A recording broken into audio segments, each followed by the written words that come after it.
এখানে ছাপ বসে গেছে। তোমরা ধরে নিয়েছে আপনাকে কেউ জবাই করে ফেলেছে। এরকমও চিন্তা ভাবনা করছে কি, কারণ প্রথম সেন্সটা ওইরকম হয়েছে, তার পরবর্তীতে আবার কেউ চিন্তা করছে যে আমার হাজবেন্ড হয়তো আমাকে মেরে ঘরের মধ্যে রেখে গেছে। এখন আমি ওইটা দেখে প্রচন্ড চিৎকার করছি, আমরা লোকজনকে ডাকছি কিন্তু কেউ আসেনি ওই মুহূর্তটা। তখন আমার আব্বু এক মুহূর্তে বলে বসছে যে এক তো ভাই বোনকে নিয়ে আমার সংসারটা শেষ করে দিচ্ছে, আর এক হাতে করে নিয়ে আসছে, ওইটা আমার জীবনটা নষ্ট করে দিচ্ছে। তখন আমি তো ছোট, বুঝতে পারিনি যে এই কথাটা খেয়াল বললো আব্বু যে হাতে করে নিয়ে আসছে মানে। আমার নাম হচ্ছে জান্নাতুল ফেরদৌস। জান্নাতুল ফেরদৌস। আপনার সঙ্গে যিনি এসেছেন আপনার নামটা একটু বলেন। মোহাম্মদ লোটাস। আচ্ছা, লোটাস। তো লোটাস আছেন এবং জান্নাত আছেন, দুজনই আজকে জীবন গল্প বলতে এখানে এসেছেন। কি তাদের গল্প আমরা জানি না, তবে আমি বিনীতভাবে অনুরোধ করছি আপনাদের সবাইকে যে আজকে একটু শেষ পর্যন্ত শুনবেন। আমরা জানি যে আমাদের এই রমজান মাসটা এমন একটা মাস, রিলিজিয়াসলি যদি আমরা বলি তাহলে এখানে পুণ্য কামানোর জন্য সর্বোত্তম একটা মাস।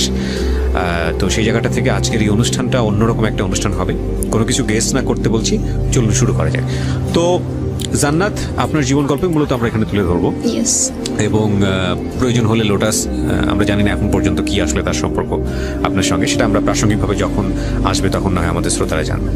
শুরু করুন আপনি একেবারে ছোটবেলা থেকে যেখান থেকে মনে আছে। আমার জন্ম ঢাকা যাত্রাবাড়ি, সেখানে আমার শৈশব থেকে বেড়ে ওঠা। আমার বয়স যখন 6 বছর, মেবি আমার যতটুকু মনে আছে আর কি, তখন আমি নতুন স্কুলে, মানে আকর্ষণীয় যেটা ছিল আমি স্কুলে যাব। তখন আমি ওখানকার দামি একটা স্কুল, ব্রাইট স্টার কিন্ডারগার্টেন, হয়তো বা সবাই এটাকে চেনে, এখন বর্তমানে আরও বড় হয়েছে। তখন আমি ওখানে একটা নার্সারিতে ভর্তি হব। স্কুলে গেলাম আমার আম্মুর সঙ্গে বাবার সঙ্গে, দুজনের সঙ্গে গিয়েছি, এমনকি ভর্তিও হয়েছি। আর আমি ছোটোবেলা থেকে একটু আহ্লাদি ছিলাম আর একটু মডার্ন টাইপেরও ছিলাম ছোটো থেকেই। তখন স্কুলে ভর্তিও হলাম, হওয়ার পরে মানে যখন নামটা লিখতে দেয় আমাকে প্রশ্ন করে তোমার বাবার নাম কি, মায়ের নাম কি। তখন বলি, আমি তখন বলছি, তখন আমার আম্মু বলে বাবার নাম আব্দুল মজিদ। তখন আমি আম্মুকে প্রশ্ন করি, আম্মু আমার বাবার নাম তো বাবুল হোসেন, তাহলে আব্দুল মজিদ বললে কেন? তখন আম্মু বলে এটা তোমার বাবার ভালো নাম, ওকে মেনে নিলাম। যাই হোক, আমার বাসাতে গিয়ে দেখি আমার মামা আসছে। আমার একটাই মামা, আমার আম্মুরা 4 বোন আর একটা মামা আসছে, তার সঙ্গে আমার ছোট খালামণি আসছে। তো ছোট খালামণি আসছে বাসাতে, আমি গিয়ে দেখি আমার আব্বু অনেক চিল্লাচিল্লি করতেছে আমার মামা এবং আমার খালামণিকে দেখে। আচ্ছা, ওখানে যে ওরা কেন আসছে, আম্মু বলতেছে আসছে বেড়াইতে আসছে, মানে এটা নিয়ে একটু কথা কাটাকাটি হয়েছে। যাই হোক, স্বামী স্ত্রীর মধ্যে লেগে থাকে। তখন আমি ওইদিকে আর গ্রাহ্য করিনি, আমি বাইরে খেলতে চলে গেছি। আম্মু আবার হয়তো বাবার সঙ্গে একটু রাগ ছিল, ওই রাগটা মানে কন্ট্রোল করতে না পেরে আম্মু আমাকে বাহিরে নিতে আসছে, এসে আমাকে একটা চড় মেরে দিছে। চড় মেরে দেওয়ার পরে আমি একটু কান্না করছি, কান্না করতে করতে যে আমার তখন একটা মাইন্ডে লাগছে যে চিন্তা করছি সবার সামনে আম্মু আমাকে মারলো, আর কারো বাবা মতো এরকম মারে না, আমাকে কেন এরকম মারলো। আমি একটু রাগ করে রুমে চলে গেছি, চলে যেয়ে একটু রুমটা আটকিয়ে দিয়েছি। তখন আম্মু ভাবছে যে রাগ করে আটকাই দিল বাথরুমটা, ও নিশ্চয়ই কিছু করতেছে আবার ভিতরে। তখন আম্মু আবার নক করা শুরু করছে। তখন আবার বের হলাম, বের হয়ে আচ্ছা রাগটা একটু কমলো, কমার পরে আম্মু আদর করে খাওয়াই দিচ্ছে, সব কিছু করছে। তখন আমরা 1 ভাই 1 বোন। আমি ছোট তখন, আমার ভাইয়া ও নানুর বাসায় থাকতো জন্ম থেকেই নানুর বাসায় থাকতো। আমার নানু তখন বেঁচে ছিল, আমার সেজ খালামণি, তার কাছে আমার ভাইয়া থাকতো। তখন আমি আম্মুকে বলতাম, আম্মু ভাইয়া কেন আসে না? তখন আম্মু বলে যে আমি কিভাবে রাখবো আব্বু, তুমি তো দেখো আমি চাকরি করি। আম্মু চাকরি করতো ঢাকা শক্তি ফাউন্ডেশন। আচ্ছা, সামনে ঈদ, রমজান মাস আসছে, খালামণিটা তো আসছেই, মামাও আসছে সাথে। এখন মামা আসছে যার কারণটা, আমার বড় ভাইয়া ওখানে আছে, আমার নানু আছে, কিন্তু আমার নানুর বাড়ির অবস্থাটা বেশি একটা ভালো ছিল না। মানে আমার বাবার বাড়ির অবস্থাটা অনেক ভালো ছিল, মানে মোটামুটি ভালো ছিল, কিন্তু নানুর বাড়ির অবস্থাটা ভালো ছিল না। যার জন্য এখানে আসছে, আসার পরে তখন আমার বাবার কাছে বলছে আমার মামা যে দুলা ভাই এখানে মানে ওখানে তো রিজন আছে, আমার ভাইয়ার নাম রিজন আছে, তো মানে ওর পড়াশোনার তো এখন টিউশনি শেষ হয়েছে, ওর মাস্টার টাকা দিতে হবে, তো কিছু টাকা লাগবে, যদি দিন আপনি। বাবা একটু নিকৃষ্ট ভাষা যাই বকা দিছে যে পারবো না, এত এখন ঝামেলা যাচ্ছে অনেক ব্যবসা বাণিজ্যের। এইসব নিয়ে দেখা যাচ্ছে রাত 3টা বাজে, তখন আমি ঘুমোচ্ছিলাম, ঘুম থেকে হঠাৎ উঠে দেখি যে প্রচণ্ড চিল্লাচিল্লি হচ্ছে রুমের মধ্যে। মানে এক পর্যায়ে দেখা যাচ্ছে হাতাহাতি পর্যায়ে চলে গেছে আমার আম্মু আর আব্বুর সাথে, দুজনের সাথে। ওইটাতে আমি একটু ঘাবড়ে যাই, মানে ভয় পেয়ে যাই যে কি হবে এখন। আমি তো তখন ছোট, একটু ভয়টা কাজ করে ওটার মধ্যে। আমি প্রচণ্ড ভয় কাঁপছিলাম।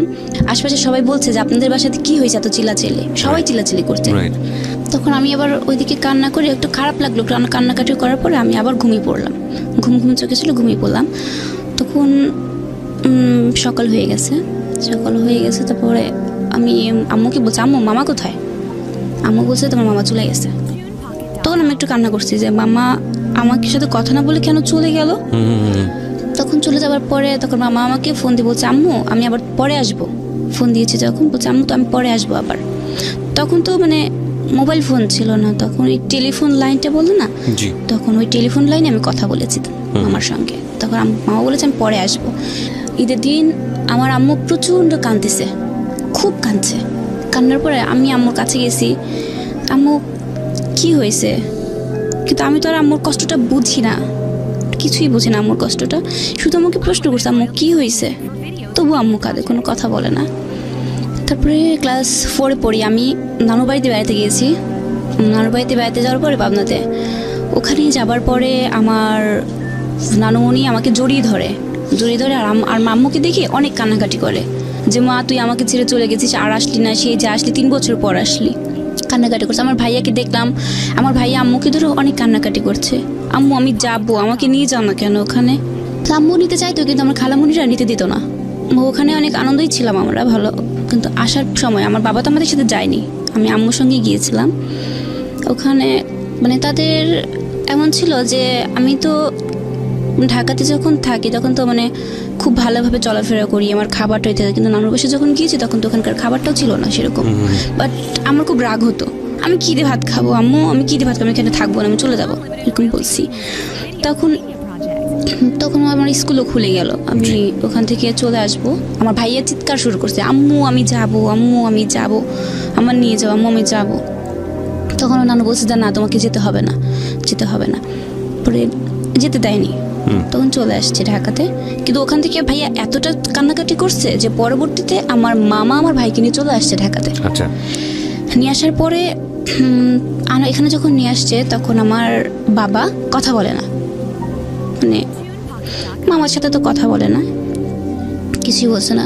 মামা তখন পড়াশোনা করতো, মামা তখন এসএসসি দেবে, আমার মামা এসএসসি দেবে, ওকে নিয়েও আসছে। তখন হয়তো সেটা অগ্রচরে বলছিল যে বড়াপা আমি ফর্ম ফিল আপ করবো, আমার কিছু টাকা লাগবে। মানে একটা যেটা বুঝতে পারছিলাম যে আপনার নানু বাড়ির লোকজন সামহাও আপনার মার ইনকামের উপর নির্ভরশীল ছিল, এবং কিন্তু আপনার বাবা সেটা খুব একটা সাপোর্ট করতো না। আচ্ছা, ইকোনমিক স্ট্যাটাসটা বোঝাটা খুব জরুরি। প্রিয় শ্রোতা, আপনারা যারা শুনছেন, ইনিশিয়াল স্টেজে আছে আমরা গল্পের, ধৈর্য ধরে সামনের দিকে আগাবেন, কারণ গল্পের আসল বিষয়টা থেকে আমরা এখনো অনেক দূরে। হ্যাঁ বলেন।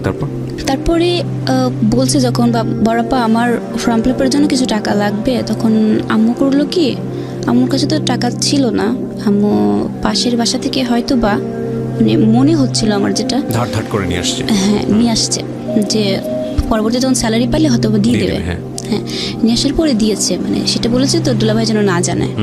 ওই কথাটা আমার কানে আসছে, তোর দুলাভাই যেন না জানে, এই কথাটা বলেছে আমার আম্মু। তখন আমার মামা চুপ করে চলে গেছে।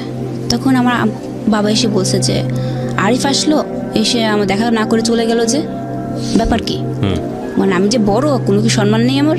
তখন বাবা এইভাবে বলছে।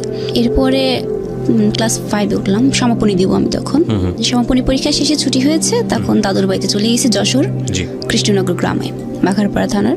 তো ওখানে যাওয়ার পরে অনেক আনন্দই করলাম। ওখানে যাওয়ার পর আমার ছোট চাচু, ও আমার মামার সমানই প্রায়। আচ্ছা, তখন আমি যখন ওখান থেকে চলে আসব, আমার বাবা তো আমাকে রেখে চলে গেছে, আমাকে আর আমার আম্মুকে।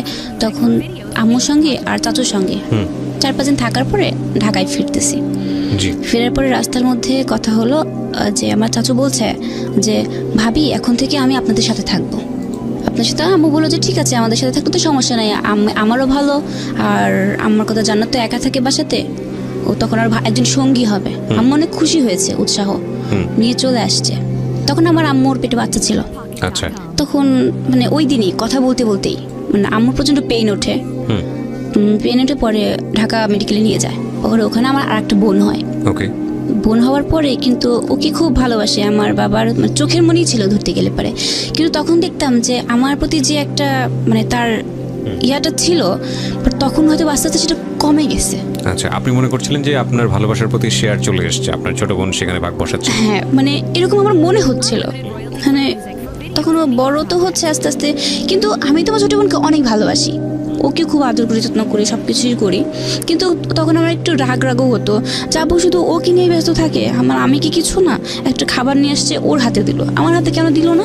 মানে এটা একটু মানে আমার মনের মধ্যে আসছে যে, তো তখন অতটা এখনকার মতো বুদ্ধিটা তখন আসেনি আমার। মানে একটু রাগও হতো, মাঝে মাঝে দেখতাম কি আমি ওর কাছ থেকে খাবারটা কেড়ে নিতাম। আচ্ছা, এরকম করতাম আমি। এরপর আমি ক্লাস 8-এ উঠে গেলাম, এরকম করে দেখতে দেখতে ক্লাস 8-এ উঠলাম। 8-এ ওঠার পরে জেসি পরীক্ষা দিব আমি। তখন প্রথম দিন আমার সেদিন বাংলা পরীক্ষা ছিল। ওই দিন আব্বু আম্মুর মধ্যে অনেক কথা কাটাকাটি চলছিল আমার নানুর বাড়ির বিষয়টা নিয়ে। কিছুই রান্না করেনি সেদিন আম্মু। পরীক্ষা দিতে যাবো, ধর কিছু মুহূর্তে দেখা তো ওই রুমের মধ্যে প্রচণ্ড ভাঙচুরের শব্দ হচ্ছে। শব্দ হওয়ার পরে আমি ভেতরে গেলাম, গিয়ে তখন দুজনের মধ্যে কি কথাকাটি হচ্ছিল আমি জানি না। যাই হোক, তখন এক মুহূর্তে দেখলাম কি আমাদের সোফা সেটে যে টিটিপিলটা ছিল, এই টিটিপিলটা দিয়ে আমার আম্মুর মাথার উপরে অনেক জোরে বাড়ি দিছে। বাড়ি দেওয়ার পরে তখন আমি ওইটা দেখে প্রচণ্ড চিৎকার করছি আর লোকজনকে ডাকছি, কিন্তু কেউ আসেনি ওই মুহূর্তটা। তখন আমার আব্বু এক মুহূর্তে বলে বসছে যে হ্যাঁ, তো ভাই বোনকে নিয়ে আমার সংসারটা শেষ করে দিচ্ছে, আর এক হাতে করে নিয়ে আসছে, ওইটা আমার জীবনটা নষ্ট করে দিচ্ছে। তখন আমি তো ছোট, বুঝতে পারিনি যে এই কথাটা কেন বললো আব্বু, যে হাতে করে নিয়ে আসছে, মানে এটার মানেটা কি? আমি তবুও বুঝতে পারিনি যে বাবা কি বোঝাতে চাচ্ছিল। পরে নিজের প্রত্যেকটা এলাকার লোকজনকে আমি ডাকছি যে সবাই একটু আসেন, আমার আম্মুটা একটু হসপিটালে নিয়ে যাব, এক থেকে পরীক্ষা দেরি হয়ে যাচ্ছে। কিন্তু একটা ব্যক্তিও আসলো না। সবাই বলে কি একটু মার্ডারের মতো কেউ হাত দেবে না পুলিশ না আসা পর্যন্ত। তখন অঝরে শুধু কাঁদছি আর কাঁদছি। তখন আমার পাশের ইউনিটের একটা যে ছিল, পরে সে আসছে। আমি বলছি আন্টি একটু হেল্প করেন না আমার সাথে, আমার আম্মুকে আমি হসপিটালে নিয়ে যাব। তখন উনি হেল্প করছে। আমার কাছে কোনো টাকা ছিল না, কোনো টাকা না থাকার কারণে আমি যে কী করবো মাথার মধ্যে কোনো কিছু আসছিল না। একদিকে পরীক্ষা। পরে আন্টি বললো কি আম্মু তুমি কান্নাকাটি করো না, তুমি পরীক্ষা দিতে চলে। আমি পরীক্ষা দিব না, আমার আম্মুর এমন অবস্থা, আমি পরীক্ষা দিব না। তখন আম্মু বললো যে যাও তুমি। তবু তারপরে আমি আম্মুকে এরকম রেখে আন্টিকে বারবার বলে গেছি যে আন্টি একটু দেখেন, আমি তাহলে যাই। ওই দিন আমি একা একাই, কখনো তো পথ চলি না একা একা। ফার্স্ট ওই দিন আমি পরীক্ষা দিতে গেছি একা একা। কিন্তু পরীক্ষার সেন্টারে শুধু আমার মাথার মধ্যে একটা টেনশনই আসছে, লিখছি আর অসরে কাঁদছি যে আমার আম্মুর ওখানে কী অবস্থায় আছে, আম্মু কতটা কষ্ট পাচ্ছে। আমি বাসাতে চলে গেলাম, বাসা দেখি আম্মু তো আসেনি। পর আবার হসপিটালে গেছি, গিয়ে দেখি আমার আম্মুর এখান থেকে তো চুল কেটে ফেলছে, তো এখানে 8টা সেলাই দিচ্ছে আম্মুর। তখন আম্মুকে জড়াই হয়ে প্রচুর কাঁদছিলাম, আম্মু তোমার খুব কষ্ট হচ্ছে। আম্মু বলছে না আমার কোনো কষ্ট হচ্ছে না। মাকে জিজ্ঞেস করলেন না যে মা এই কথাটা কেন বললো বাবা? তখনও কিছু বলি নাই আমি। তখনও কিছু বলেননি না। তারপরে বাসাতে চলে আসছি আম্মুকে নিয়ে, ওই দিনই রাতে চলে আসছি বাসাতে। তো আস্তে ধীরে পরের দিন সকালে জিজ্ঞেস করতে হচ্ছে আম্মু একটা কথা বলি, রাগ করবে না তো? আম্মু বলেছে না আব্বু বলো। আমাকে আচ্ছা আম্মু, আব্বু এই কথাটা কেন বললো যে হাতে করে নিয়ে এসছে, মানে এটা কি বোঝাচ্ছে আব্বু? তখন আমার প্রথম দিনকার কথাটা মনে পড়লো যে তখন আমি তোমাকে জিজ্ঞেস করছিলাম যে আমি তো খাতায় লিখছি যে তুমি বলছিলে যে আমার বাবার নাম নাকি ভালো নাম নাকি আব্দুল মজিদ, তাহলে কি আমি কি ভাববো আমাকে বলো। তখনকার চিন্তাধারার ক্লাস 8-এ বড় চিন্তাধারা তো দুটো ব্যতিক্রম চিন্তাধারাটা। মানে তখন আমি একটু হলে বুদ্ধি হয়েছে, আমি বুঝতে পারি কিছু। তখন আম্মু তবুও কোনো চুপ করে আছে একদম। তারপরের দিন আবার আমার নানু নিচে, উনি যেখান থেকে খবরটা পাইছে চলে আসছে আমাদের এখানে। মানে আসার পরে তখন ওরকম আম্মুর দেখিয়ে প্রচণ্ড কান্নাকাটি করার পরে আমি তখন নানুকে প্রশ্ন করছি, নানু মানে আমার মাথায় হাত দেওয়াইছে, আজকে আমাকে একটু সত্য কথা বলো, তুমি এতদিন আমাকে প্রশ্ন উত্তরটা নিয়ে আজকে তোমাদের ফাইনালি সব বলতে হবে যে কি। তখন আমার নানু সব কিছু বলে যে হ্যাঁ, যে তোমার বাবা আমার জন্মের পরপরই নাকি ফেলে রেখে চলে গেছে, পরপর তার কোনো খোঁজ খবর কিছুই নেয়নি। আমার আম্মু নাকি যখন প্রথম তার বাসাতে গিয়েছে খোঁজ নিয়েছে, কিন্তু সে গিয়ে দেখে যে তার আগের 3টা সন্তান আছে আমার আম্মু গিয়ে দেখছে, আম্মাকে কোলে নিয়ে যায় ওখানে পড়ে। তখন তো আমি নাকি অনেক ছোট একদম। তার মানে বিষয়টা দেখা যাচ্ছে হচ্ছে আপনি যে বাবার ঘরে আছেন তিনি আসলে আপনার জন্মদাতা পিতা নন, আপনার জন্মদাতা পিতা অন্য কেউ। এই মেসেজটা আপনি তখন জেনেছেন। বিনীতভাবে আপনাকে অনুরোধ করছি আজকে শেষ পর্যন্ত জীবন গল্পটা শোনার জন্য।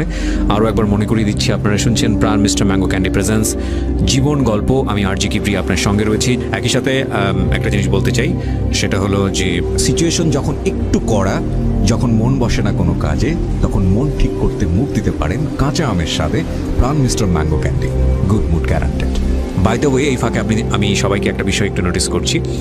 আজকের এই জীবন গল্প চলাকালীন সময়ে একেবারে যখন গল্পের প্রয়োজন হবে সেই সময় আমি একটা বিশেষ ভিডিও আপলোড করব, এবং সেটা হবে এই ইউটিউব চ্যানেলে। আমি যেটা আপনাদেরকে বলবো এখন, ইউটিউবের অ্যাড্রেসটা একটু লিখে নেবেন প্লিজ, www.youtube.com/RJKibriyaFM। আমি আবারও বলছি www.youtube.com/RJKEBRIAFM। চ্যানেলটি আছে কিপ্রিয়া আরজে নামে। ঢাকা এফএমে যারা ইউটিউবে এই মুহূর্তে প্রিমিয়ার শুনছেন তাদেরকেও আমি রিকোয়েস্ট করব যে এই চ্যানেলটিতে এসে আপনারা অবশ্যই সাবস্ক্রাইব বাটনে ফার্স্ট ক্লিক করবেন, তারপরে বেল বাটনটি অন করবেন। এবং যেটা আমি সাধারণত করে থাকি, বিশেষ বিশেষ গেস্টের ছোট্ট ছোট ভিডিও ক্লিপস আমি এখানে দিই। তো আজকের এই ভিডিও ক্লিপটা খুবই স্পেশাল। এটা আমি আগে থেকেই পাবলিশ করব না, এবং এটার পিছনে একটা বিশেষ অ্যানাউন্সমেন্টও থাকবে। গল্প চলাকালীন যে কোনো একটা সময়ে আমি যখনই বলবো যে এই মুহূর্তে দিচ্ছি, ঠিক ওই মুহূর্তে গিয়ে ভিডিওটা পাবলিশ হবে ওখানে। সেটা এমন হতে পারে রাত 1টার পরেও হতে পারে, রাত 2টোর পরেও হতে পারে। সবাইকে আমি ধৈর্য ধরে আজকের এই অনুষ্ঠানটা শুনতে বলবো, এবং এই ভিডিওটার সাথে আজকের অনুষ্ঠান যারা শুনছেন, বিশেষ করে ইউটিউবে শুনছেন, তাদের একটা বিশেষ যোগাযোগ থাকবে, আমি সেটাও আপনাদেরকে বলে দেবো। সুতরাং আপনারা আমার এই চ্যানেলটি সাবস্ক্রাইব করে কানেক্টেড থাকুন। আমি তখনই বলবো যখন ভিডিওটা দেওয়া হবে ওখানে। কেন এতক্ষণ ধরে বলছিলাম, আমি আর কথা না বাড়ি, আমি ফিরছি হচ্ছে জান্নাত আপনার কাছে। তো নানি আর কি বললো? হ্যাঁ, নানা তখন মানে সব কিছু বললো যে তুমি ওখানে যখন গিয়ে আমাকে নিয়ে নাকি গিয়েছিল, সব প্রতিটা কাহিনী বললো আমার কাছে। তখন নানির কাছে আমি সমস্ত কাহিনীটা মানে ডিটেলস জানতে চাই যে আসলে আমার আম্মুর জীবনে কি হয়েছিল। তখন নানু বলে যে তখন আমার জন্মের পর নাকি বাবা ফেলে রেখে চলে যায়, মানে আমি হসপিটালে থাকতে আমার বাবা ফেলে রেখে চলে গেছিলো আমাকে। তখন আমার ভাইটা মানে ছোট বলতে কি 2 বছর হয়তো বা বয়স এরকম হবে আমার ভাইয়াটার, আর আমি তখন জন্ম হয়েছে। ফেলে রেখে চলে গেছে বলতে সে সৌদিতে চলে গেছে। আচ্ছা, সৌদিতে চলে গেছে। বাট আম্মু অনেক খোঁজাখুঁজি করেছে, কিন্তু তার ঠিকানা কোথাও পায় না। কারণ আম্মুর যখন নাকি বিয়ে হয়েছিল তখন আম্মু তো জানতো না যে তার বাড়ি কোথায় বা কোনো কিছু। কারণ আগের দিনে যখন বিয়েটা দিয়েছে হয়তো বা হুটহাট করে দিয়ে দিয়েছে, সামহাউ কমিউনিকেশনটা হয়নি আর কি। ওকে, নো প্রবলেম। তারপর তখন ওখানে যাওয়ার পরে আম্মু আমাকে নিয়ে গেছে, ওই অবস্থাতেই অসুস্থ অবস্থাতেই গেছে। তখন আমার বয়স নাকি 10 দিন। ওই অবস্থা গিয়ে দেখে যে তার ঘরে সন্তান আছে, 2টা মেয়ে আছে, একটা ছেলে আছে। তাহলে তো কিসের অভাব? আমার মানে তখন আম্মু বলছে যে ঠিক আছে, তার তো ঘরে সবই আছে, তাহলে আমি কি? তবু আম্মু তাকে ধরে রাখার চেষ্টা করছে মানে ওখানে থেকে, কিন্তু ওখান থেকেও মানে এমন করছে যে আগে তার যে আগের ওয়াইফটা ওই বাবার, উনি তার বড় ভাইয়ের ওখানকার চেয়ারম্যান ছিল। অনেক লোক লাগাইতে আমার আম্মুকে অনেক আঘাত করছে। এক পর্যায়ে দেখা যাচ্ছে গ্রাম থেকে বের করে দিছে। আচ্ছা, যে তোর তো অন্যায় যে তুই একটা বউ থাকতে কেন বিয়ে করছিস। কিন্তু আম্মু তখন সবাইকে বলছে যে এই কথাটা যদি আমাকে বা আমার ফ্যামিলিকে বলতো, মানে আম্মু তখন এসএসসি পরীক্ষা দেবে আমার যখন জন্ম হয় তখন আম্মু বলতো যে আমি তো একটা শিক্ষিত মেয়ে, আমি জেনে শুনে কেন আরেকজনের সংসার ভাঙবো ভাই, আমি তো কোনো কিছু জানতাম না বা আমার ফ্যামিলি জানতাম, আমার ফ্যামিলি এটা দিয়েছে বিয়ে। তখন আম্মু অন্য থেকে বোঝানোর চেষ্টা করেছে, বাট বোঝাতে পারেনি। গ্রাম থেকে বের করেছে, তবু আম্মু চেষ্টা করছে ওর সাথে কন্ট্রাক্ট রাখার। এরকম করতে করতে নাকি আমার বয়স 3 বছর 4 বছর পর্যন্ত যোগাযোগ রাখার চেষ্টা করছে। খরচ দিত বলতে মানে মাসে নাকি 2000 টাকা করে পাঠাতো। আচ্ছা, এইভাবে পাঠাইতো ওখান থেকে। কিন্তু পরবর্তীতে এক পর্যায়ে দেখা গেল যে দেয়ই না। তখন আমার নানুরা নাকি কন্ট্যাক্ট করার চেষ্টা করছে, সমস্ত ফোন সবই বন্ধ করে দিছিল তারা। তখন ওখান থেকে ডিভোর্স পেপারটা পাঠিয়ে দিছিল। আচ্ছা, যেভাবেই হোক। এখন আম্মু তো একটা মেয়ে কখন তো মনে চায় না যে তার সংসারটা ভেঙে যাক, 2টা বাচ্চা হয়েছে। তখন গ্রামের লোকজন, আম্মু মাইট খাওয়ার পরে গ্রামের লোকজন বলে তুই এই সংসার থেকে কি পাবি, তার তো ছেলে আছে, মেয়ে আছে, সবই আছে, তুই ছেড়ে দে। আম্মু বলছে না, আমি তার সামনাসামনি কথা বলবো। কিন্তু সে সামনাসামনি কখনো ফেস করেনি, নাকি আম্মুর দেশের বাইরে ছিল। ডিভোর্স পেপার পাঠানোর পরে হয়তো ব্রেকআপ হয়ে গেছে। পরে তার পরবর্তীতে 2টা বছর আম্মু নাকি বাড়িতেই ছিল। তখন আমার এই যে বর্তমান যে বাবা, উনি পাবনাতে টিএনটির ওখানে কাজ করতেন আর কি, টেলিফোন লাইনের কন্ট্রাক্টারি করতো আর কি। ওখান থেকে আমার আম্মুকে দেখেছে, দেখার পরে মানে যে বাবাই হোক খোঁজ নিয়ে বাড়িতে গেছে। যাওয়ার পরে দেখে যে আমি তখন ছোট, আমার বড় ভাইটাও ছিল, সব কিছু জেনে শুনে আমার আম্মাকে আর কি বিয়ে করে, প্রস্তাবের মাধ্যমে বিয়েটা করে। কিন্তু আমার দাদুর বাড়িতে এটা আবার কেউ মেনে নেয়নি। এটা না নেওয়াটাই স্বাভাবিক, সেটা আমাদের ক্ষেত্রে হলেও এরকমই হতো যে এক ছেলে এক মেয়ে আছে, এটা কেউ মানতে চাইবে না, মেনে নেয়নি। তখন আমার আম্মুকে অতটা মানে ভালোবাসতো না, কিছুই করতো না বর্তমান তাদের বাড়ি থেকে। ওটা তো আগেটা তো বাদ দিলাম। আপনি স্টোরিটা পুরোটা ফাইন্ড আউট করতে পারলেন যে আসলে ঘটনাটা কি ছিল আপনার নানুর কাছ থেকে। আচ্ছা, আমি আবারও আপনাকে ফিরে নিয়ে যাচ্ছি হাসপাতালের জায়গাটাতে যেখানে আপনার নানু বেড়াতে আসছে। সো নানু এই গল্পগুলো বলছিল, তারপরে গল্পের সামনে থেকে একটু আগে আমরা, তারপর কি হলো? মানে ওই ঘটনার পরে আমার বাবা চলে আসছে। আমার বাবা আসার পরে আমি বাবাকে শুধু সাধারণভাবে প্রশ্ন করছি, আচ্ছা আব্বু, মানে ছোট থেকে তো আমাকে বড় করছো, বাট আমার উপর কি তোমার কোনো মায়া আসেনি এই পর্যন্ত? আব্বু বলছে, কেন বাবা? আব্বু আমাকে এখানেও ভালোবাসা পাইনি যে তা না, এখানেও ভালোবাসা পাইছে অনেক। আব্বু বলছে, কেন বাবা? আমাকে তাহলে তুমি যে আমার আম্মুকে মারলা, আমার আম্মুর যদি কিছু হয়ে যেত আমি মা কোথায় পেতাম বলতে পারো? তখন আম্মু কি বলছে, তুমি তো নয় আর একটা বিয়ে করে নিতা, তুমি পেয়ে যেতে, না আমি আম্মু কোথায় পেতাম? আমার তো কেউই নেই। আমি তখন জানতে পারছি তুমি আমার বাবা না, তুমি আমার বাবা না। তখন আব্বু একটু কান্না করছে আমাকে জড়ায় ধরে, আমার আব্বু আমি তোমাদের কষ্ট দিতে চাইনি, এভাবে কিভাবে বলছে। তখন অনেক কান্নাকাটি করার পরে মুহূর্তে আমি তারপর ভুলে গেছি। কিন্তু 3-4 দিন পরে আমার মানে মনে এতটা কষ্ট লাগছে যে বলার বাইরে। তখন আমি অনেকগুলো স্লিপিং পিল খাইছিলাম রাগ করে, মানে রুমের মধ্যেই ছিল, হয়তো সেগুলো আমার বাবার। আমি স্লিপিং পিল খাওয়ার পরে ঘুমাই গেছি। তারপর একটু আমার মনে নাই কি হয়েছিল। পরে দ্বিতীয় দিন আম্মুর সঙ্গে ঝগড়া লাগছে, রাগ করে আমি বটি নিয়ে আমার আব্বুকে বলছি আজকে মেরেই ফেলবো। মানে এরকম প্রতিদিন যদি ঝামেলা করে একটা মেয়ে কতক্ষণ সহ্য করে সে জিনিসটা। তখন আমি তা বটি নিয়ে গেছি, আমি আজকে মেরেই ফেলবো তোমাকে। পরে আশেপাশে সবাই ঠেকানোর পরে আম্মু ঢাকাতেই থেকে গেল। আমার বাড়িতে গেলাম, গিয়ে তখন মানে কিছুদিন পরে নানু মারা গেছে ওখানেই। নানু মারা যাওয়ার পরে ওখানে আমাকে রাখা হলো। রাখানোর পরে বলতে খালামণির বাসাতে, মেজো খালামণি যেটা ছিল ওনার ওখানে, আম্মু তো চাকরি করে, ওখানে আমাকে পাঠিয়ে দিল। তখন আমি ক্লাস 9-এ ভর্তি হব। এটা ঘটনাটা ঘটেছে তো মানে ছুটির পরে দাদু বাড়িতে গেলাম, অনেক কাহিনী মাঝখানে ছিল, বাট অতটা মনে নেই। নানুর বাড়িতে আমাকে পাঠিয়ে দিল, কারণ মারা আব্বুকে মারতে গেছি, সবার রাগ, আমার ভাইয়া আমি, এবং তার কিছুদিন 6 মাসের মাথায় আমার যে ছোট ভাই বোনগুলো ছিল না ওদেরকেও পাঠিয়ে দিছে সেখানে। তখন আম্মু বলছে কি, আব্বু তোমরা এখন থেকে খালামণির বাসায় থাকবা। আম্মু চিন্তা করছিল কোনটা, যে আমি একা যদি থাকি তখন আমার মধ্যে কষ্ট থাকবে, মানে আমি চিন্তা ভাবনা করবো বা খারাপ কিছু করবো। আমি স্লিপিং পিল খেয়েছিলাম, সেদিন হয়তো কোনো অঘটন ঘটাবো, কষ্টটা সহ্য করে। এই জন্য আম্মু আমার ছোট ভাই বোনকে আমার সাথে পাঠিয়ে দিচ্ছে। আচ্ছা, ওখানে ছিলাম। থাকার পরে ক্লাস 9-এ ওখানে বেড়া মঞ্জুর কাতে বালিকা উচ্চ বিদ্যালয়ে আমাকে ভর্তি করে দেয়। আচ্ছা, ওখানে ভর্তি করার পরে ক্লাস 9 থেকে 10-এ তখন আমার বাবা আমার সাথে প্রায় 7-8 মাস কথা বলে না।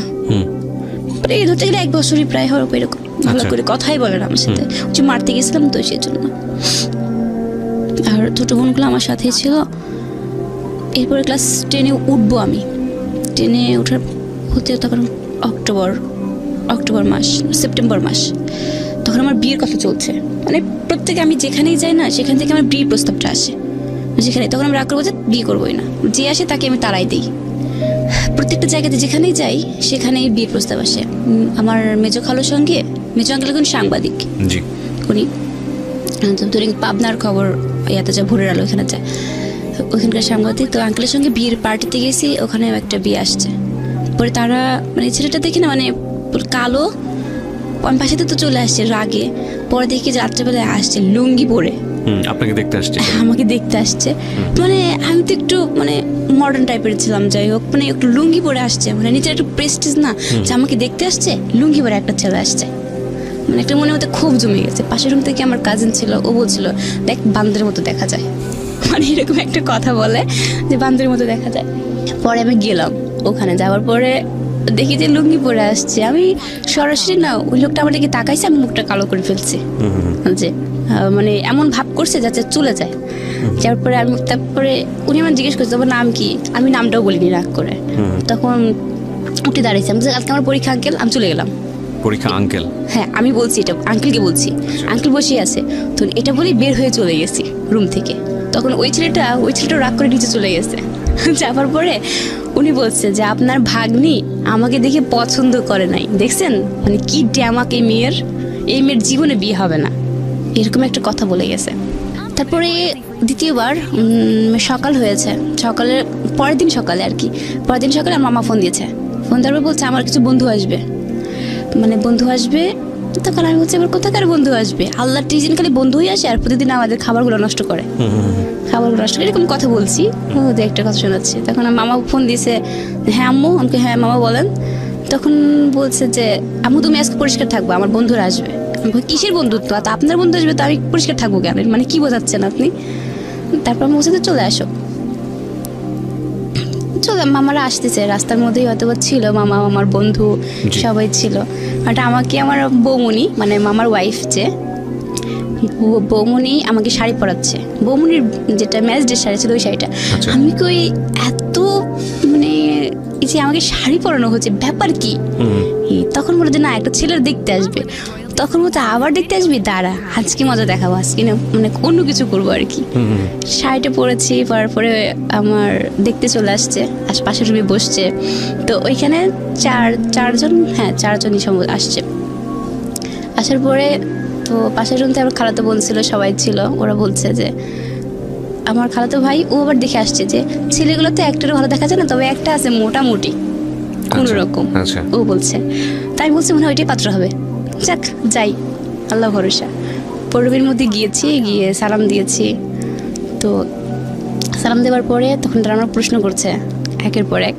যাক আমি মানে এত ইজিলি প্রশ্ন মানে উত্তরগুলো দিচ্ছি, মানে বেশি কথা বলছি আর হাসছি যাতে বিয়েটা ভেঙে যায়। তো বলে যে বিয়েটা খুব বাচাল। এরপরে আবার হাসাহাসি করলাম। পরে কোন ক্লাসে পড়তেন তখন আপনি? তখন আমি ক্লাস 10-এ উঠেছি। হ্যাঁ নিউটন উঠেছি তখন। পরে দাঁড়ালাম, একজন বলছে যে একটু দাঁড়ান তো দেখি, আমি দাঁড়ালাম, মানে স্টিল ভাবে দাঁড়ালাম। পরে তখন টের পান যে পাত্রটাকে। তখন আমার বৌমনি আসছে, এই যে লটাস করে না, এই যে সেই লোটাস। পরে আমি বলে কোন লোটাস, আবার কার কথা বলে? পরে আরেকজন ছিল যে ছেলে মানে দুষ্টামি করছে, তখন আমি কেয়ার করিনি যে কে। তখন বলছে ছেলে কিন্তু কানা না, চশমা পরেছিল তখন। মানে আমাকে বোঝাচ্ছে ছেলে কিন্তু কানা না, ছেলে মানে দেখতে পারে ছেলে দাঁড়াতে একটু। পরে দাঁড়াইছে, মানে ছেলেকেও দাঁড় করানো হয়েছে। হ্যাঁ ছেলেকে দাঁড় করাইছে, চশমাটা খুলছে। মানে তখন কথা হচ্ছিল মানে ফ্রেন্ডলি এরকম ভাবে। তখন কোনো সে প্রসঙ্গ হয়নি। মানে আমি তো যত কথা বলতে পারি যাতে বিয়েটা ভেঙে যায় সেরকম কথা বলছি, হাসছি। তখন সেক্ষেত্রে একটা পাশে থেকে একটা লোক বলেই ফেলছে যে মনে হচ্ছে যে আমি পাত্র, ওই ছেলেটাই হচ্ছে পাত্রী, এ ধরনের কথাটা বলছে। তার পরবর্তীতে আমার হাতে টাকা দিল, 1000 টাকা দিয়েছিল মানে খুশিতে। পরের পাশের রুমে চলে গিয়ে আমার খালাতো বোন ছিল, ও হাত থেকে টাকাটা কেড়ে নিয়েছে। আর ওরা খাওয়া দাওয়া করছে, আর আমি বলছে রাক্ষসটা খাইতে আসছে, এরকম বলছি, রাক্ষসটা খাইতে আসছে। পরে ওরা চলে গেছে। পরবর্তীতে দেখা 2 ঘন্টা পরে আবার বিয়ে আসছে। তখন আমি কিনা আল্লাহকে বলছি, আল্লাহ এবার কি আমি মানে জবাই হয়ে যাই, মানে দুষ্টামি করে সবাই বলছে এবার কেমন যাবো কি মানে আগের দিন পরের দিন এটা কি শুরু হয়েছে আমার লাইফে। এটা আম্মুকে ফোন দিছে যে পরে ওদের বাড়িতে কি হয়েছে আমি তো সেটা জানি না। মানে তার পরের সপ্তাহে দেখি যে আমার আম্মু চলে আসছে। আচ্ছা, আমার আম্মু আসছে। আমার বাবা তো আমার সাথে কথা বলে না, সে তো আগেই বলেছি। আমার বাবাকেও জোর করে নিয়ে আসছে আমার আম্মু, যে যারাদের বিয়ের কথা চলতেছে এরকম। তখন আমার মনের মধ্যে না মানে কাঁপছে, ভয় পাচ্ছি, কান্না করছি। বলছে লাইফে একটা মেয়ের জীবনে কি থাকে, একটা প্রেম করতে পারলাম না জীবনে। মানে সত্য কথা যেটা আমার লাইফে, মানে আমি লাইফে কাউকে প্রেম করি নাই আর কি, মানে কাউকে যে মন দিব সেটাও করি নাই। অফার আসছে চলে নাই, ওদিক না তাকে চলে গেছি। যে আমি চাইছিলাম যে এসএসসির পরে কলেজ লাইফে যা প্রেম করবো আমি, কিন্তু আমার ভাগ্যে আর সেটা ছিল না। মানে পরের সপ্তাহে আবার আমার আমি রাগরাগি করছি যে খালামণি কি শুরু হয়েছে আমার লাইফে বলো তো। তখন খালামণি বলছে যে দেখলেই কি বিয়ে হয়, ঢং কত তোমার, দেখলেই মনে হয় বিয়ে হয়ে যায়, এরকম একটা কথা বলছিল। তারপর আমরা ভাবলাম আসলে তো ঠিক যে প্রথম দিন দেখে গেছে, দ্বিতীয় দিন মনে হয় কিছু হবে না, আজকে ইচ্ছা মতো দুষ্টামি করবো, যাতে মুরব্বী যেগুলো আসে সেগুলো চলে যায়। কিন্তু আসছে ঠিকই ওরা, কিন্তু মুরব্বী নেই ওদের সাথে, সব চ্যাংরা প্যাংরা লোকই ওকে আসছে।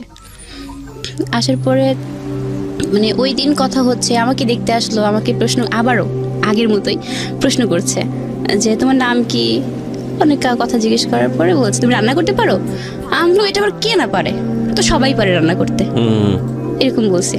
পেঁয়াজ মরিচ দিয়ে কোনো রকম করে হয়ে গেল আবার বাঙালি কিন্তু রান্নার আমি রান্না পারতাম না তখনও অতটা, কোনো রকম করতে পারতাম খাবার বলতে, ইজিলি বলছি কে না পারে এটা। কিন্তু সেটা আমিও পারি, এটা আসলে রান্না it's not a difficult thing. আমারও মনে হয় যে রান্না আমাকে কেউ কখনো শেখায় নাই। কি করবেন, প্রথমে পেঁয়াজ মরিচ দেবেন, জিরা দিবেন, থেকে কি সব ভেজে ফেলে তারপরে দেন, যা দেওয়ার দিয়ে পানি দিয়ে সিদ্ধ করে ফেলেন, এটাই তো বেসিক রান্না, তো আসলে এটাই। হ্যাঁ, তারপরে আমাকে আবার প্রশ্ন করছে যে তুমি কি খেতে পছন্দ করো, মেয়েরা তো সাধারণত টক খায়। আমি বলছি না, আমি টক খেতে পছন্দ করি না, মানে নর্মাল ভাবে যেভাবে বলছি, আমি মিষ্টি খাই অনেক। সত্যি সেটা আমি লাইফে মানে মিষ্টির পাল্লা 2 কেজি মিষ্টি একা খেয়েছি, এটা আমি ফার্স্ট হয়েছি সেখানে। আমি মিষ্টি খেতে অনেকটা পছন্দ করি। তারপরে দেখা যাচ্ছে ওখানে বলে যে মিষ্টি পাগল, হাই হাই এটা ডায়াবেটিস রোগী হয়ে যাবে, আমাদের বাসা থেকে মিষ্টি খায় না। মানে এই ছেলে, মানে ছেলের কথা বলছে, ছেলে মিষ্টি খায় না, কেউ মিষ্টি খায় না। কিন্তু আমার খালামুনির হাতের পায়েস যে খাবে তার মুখ একদম ওকে। খালামুনি অনেক ভালো পায়েস, অনেক ভালো। পরে ছেলেকে পায়েস কিনে দেওয়া হয়েছে, ছেলে রাক্ষসের মতো সব পায়েস কিনেছে। এই সেই লোটাস। ওকে, গল্পটা আসলে অন্য জায়গায় গিয়ে দাঁড়িয়েছে, যেটা আমি বলেছিলাম প্রিয় শ্রোতা, যে প্রত্যেকটা বাঁকে বাকি মোড়টা চেঞ্জ হবে, এবং সবচেয়ে ইম্পর্টেন্ট হচ্ছে আজকের এই জীবন গল্পে ছোট্ট একটা ভিডিও ক্লিপ আসছে। পর দ্বিতীয়বার তখন এক পর্যায়ে দেখা গেল কি ওরা সবাই ছাদে চলে গেল, খাবার খাওয়ার পরে সবাই ছাদে চলে গেল। চলে যাওয়ার পরে যে ওখানে কি কথা হচ্ছে আমি তো জানি না সেটা, আমি নিচে আছি। নিচে থাকার পরে কথা বলছি সবার সাথে যে কি হতে পারে, মানে মনের মধ্যে একটা মানে কাজ করছে কি হতে পারে।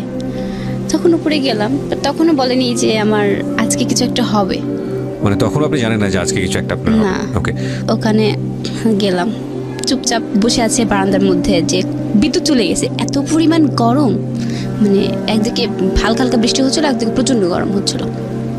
পড়ে গেলাম, কিন্তু তার মানে 20 মিনিট পরে আমার মেজো আঙ্কেল, যেটা মেজো খালু আর কি, উনি বলছে যে এই জান্নাত, আমরা জি বলো তো তোমার জন্ম তারিখ কবে, আমাকে প্রশ্ন করছে। তখন জন্ম তারিখটা বলতে গেলে আমার যখন কথা বলে বাল্য বিবাহ হবে, বাট ওটা তো আইনি বিরুদ্ধে অপরাধ। এখন জন্ম তারিখটা অনেক আগায় দিচ্ছে ওখানে। যাই হোক, মানে আপনি জানেন না উপরে কি হচ্ছে না, আমরা জন্ম তারিখের কথা কেন জিজ্ঞেস করি, একটা কনফিউজ মনে হচ্ছে যে কি, মানে কেন জিজ্ঞেস করতে পারে। খালামণি কি বলছে, খালামণি কি হচ্ছে উপরে, কিন্তু আমার আম্মু কান্না শুরু করছে অলরেডি। ওকে, আমার আম্মু প্রচন্ড কান্না কাঁদছে, আমাকে জড়ায় ধরে। আমাকে আম্মু কি হয়েছে, মানে যেটা সত্য কথা, আমার আম্মু বিয়েতে রাজি ছিল না। ওকে, প্রথম আর কি আমার যার সাথে বিয়ে ঠিক হবে আর কি, সে ছেলেটা একদম রোগা ছিল তখন, রোগা টাইপের। ওকে দেখা তো আমি বলছি এই পুচকে ছেড়ার সাথে আমার মেয়েকে তুলে দিলে আমাকে মেয়েকে কি করবে, মানে লোটাসের অবস্থা তখন ওরকম ছিল, অবশ্য রোগা টাইপের একদম শুকনো, যে পুঁতিতে একদম বাচ্চা ছেলে, এর হাতে মেয়ে তুলে দেবো আমি। আমার বিয়েটা এরকম কথা চলছে যে ছেলের বাড়ি সম্পর্কে কোনো কিছুই আমরা জানি না। ওকে, ছেলের কোথায় বাড়ি, কোন স্থানে বাড়ি, মা কে আছে না আছে কিছুই জানা নেই, মানে এরকম। আমার আম্মা এক বলছে কি ছেলের বাড়ি দেখতে যাবো, তো বলছি ঠিক আছে চলো। তবু আরেকজন বলছে যে আমার মামা বলছে দেখা দরকার নেই, আমি সব কিছু দেখেছি, ছেলের খোঁজ খবর কেন নেবে, এভাবে রেগে উঠে বলছে। এরপরে আমি আবারও মানে একটু কান্না চলে আসছে আমার বুকের মধ্যে, না মানে কেমন যেন একটা মানে হার্টবিটটা মনে হচ্ছিল কি জোরে শব্দ হচ্ছে, আর একটু ভয় কাজ করছে। উপর থেকে এসে আমাকে এরুমে নিয়ে আসছে আবার, যে কিছু একটা করবে। আমি আবার কান্না করে বাথরুম আটকাই দিছি, যে আমি যাবো না আজকে, যাও মুখ ধুয়ে আসো। না আমি বেরোবো না, চিল্লাচিল্লি করছে যে বের হোক, কথা বলবে তোমার সাথে, একটু গোপনে কথা বলবে। এটা বলে বাথরুম থেকে বের করে নিয়ে চলে আসছে। পরে মুখ টুক ধুয়ে এরমে আসছি, আসার পরে মানে কোনো কিছু হুটহাট বলাও নেই, একটা জিজ্ঞেস করবে না তুমি ছেলেটাকে তোমার পছন্দ হয়েছে কিনা, তুমি রাজি আছো কিনা, বা তোমার সম্পর্ক আছে কিনা, একটা মেয়ে কিন্তু জিজ্ঞেস করা স্বাভাবিক, বা কথাও বলতে দেয় আলাদাভাবে। বাট আমার লাইফে সেটা কিছুই হয়নি। সরাসরি উপর থেকে আসলো, এসে ওইটাকে কি বলে খাতা, রেজিস্টার খাতা মনে হয় সম্ভবত, যাই হোক ওই খাতাটা নিচে ফেলছে, ফেলার পর বলছে সই করো। মানে আমি বলছি এটা কিসের খাতা, কি বললো এটা, কিসে সই করবো আমি। কিন্তু ওইখানে সই করা মানে যে কারো মানে জীবনে একদম বন্দি হয়ে যাওয়া, মানে ওই সেন্সটা তখন আমার আসেনি। কিন্তু পাশ থেকে তখন আমার মানে খালাতো বোন বলছিল, ও বলছিল যে আজ তুই জবাই হয়ে গেলি, মানে এই কথা। আমি প্রচণ্ড চিৎকার পাচ্ছি, কাঁদছি, কান্নাকাটির পরে সইটা করেই দিলাম। তারপর পাশের রুমে যাই, মানে যত কান্না আসে মনের মধ্যে ইচ্ছা মতো কাঁদলাম কান্নাকাটি করার পরে। কিন্তু খালামণি বলছে যে এতদিন তুমি ছিলে এই বাড়ির মেয়ে, কিন্তু আজ থেকে তুমি আর এই বাড়ির মেয়ে না। কবুল পড়ায়নি, কিন্তু ওই ছুঁই করে রাখছে আর কি। ওকে, মানে সরকারিভাবে আমরা লোটাস যে তার মানে তার স্ত্রী হয়ে গেলাম সরকারিভাবে।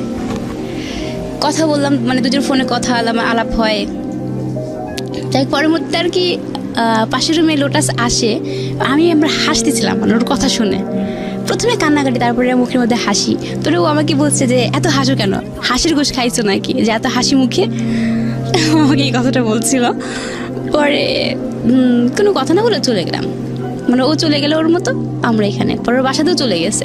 এটাই আপনার ফার্স্ট দেখা, এর আগে কখনো দেখা হয়নি? না না। ওকে, মানে ওদের সম্পর্কে কিছু, কিন্তু এমন বিয়ে হয়েছে যে ওদের সম্পর্কে আমরা কোনো কিছুই জানি না, খোঁজ খবর নেওয়া হয়নি যেদিন আমার বিয়ে রেজিস্ট্রি করে আর কি।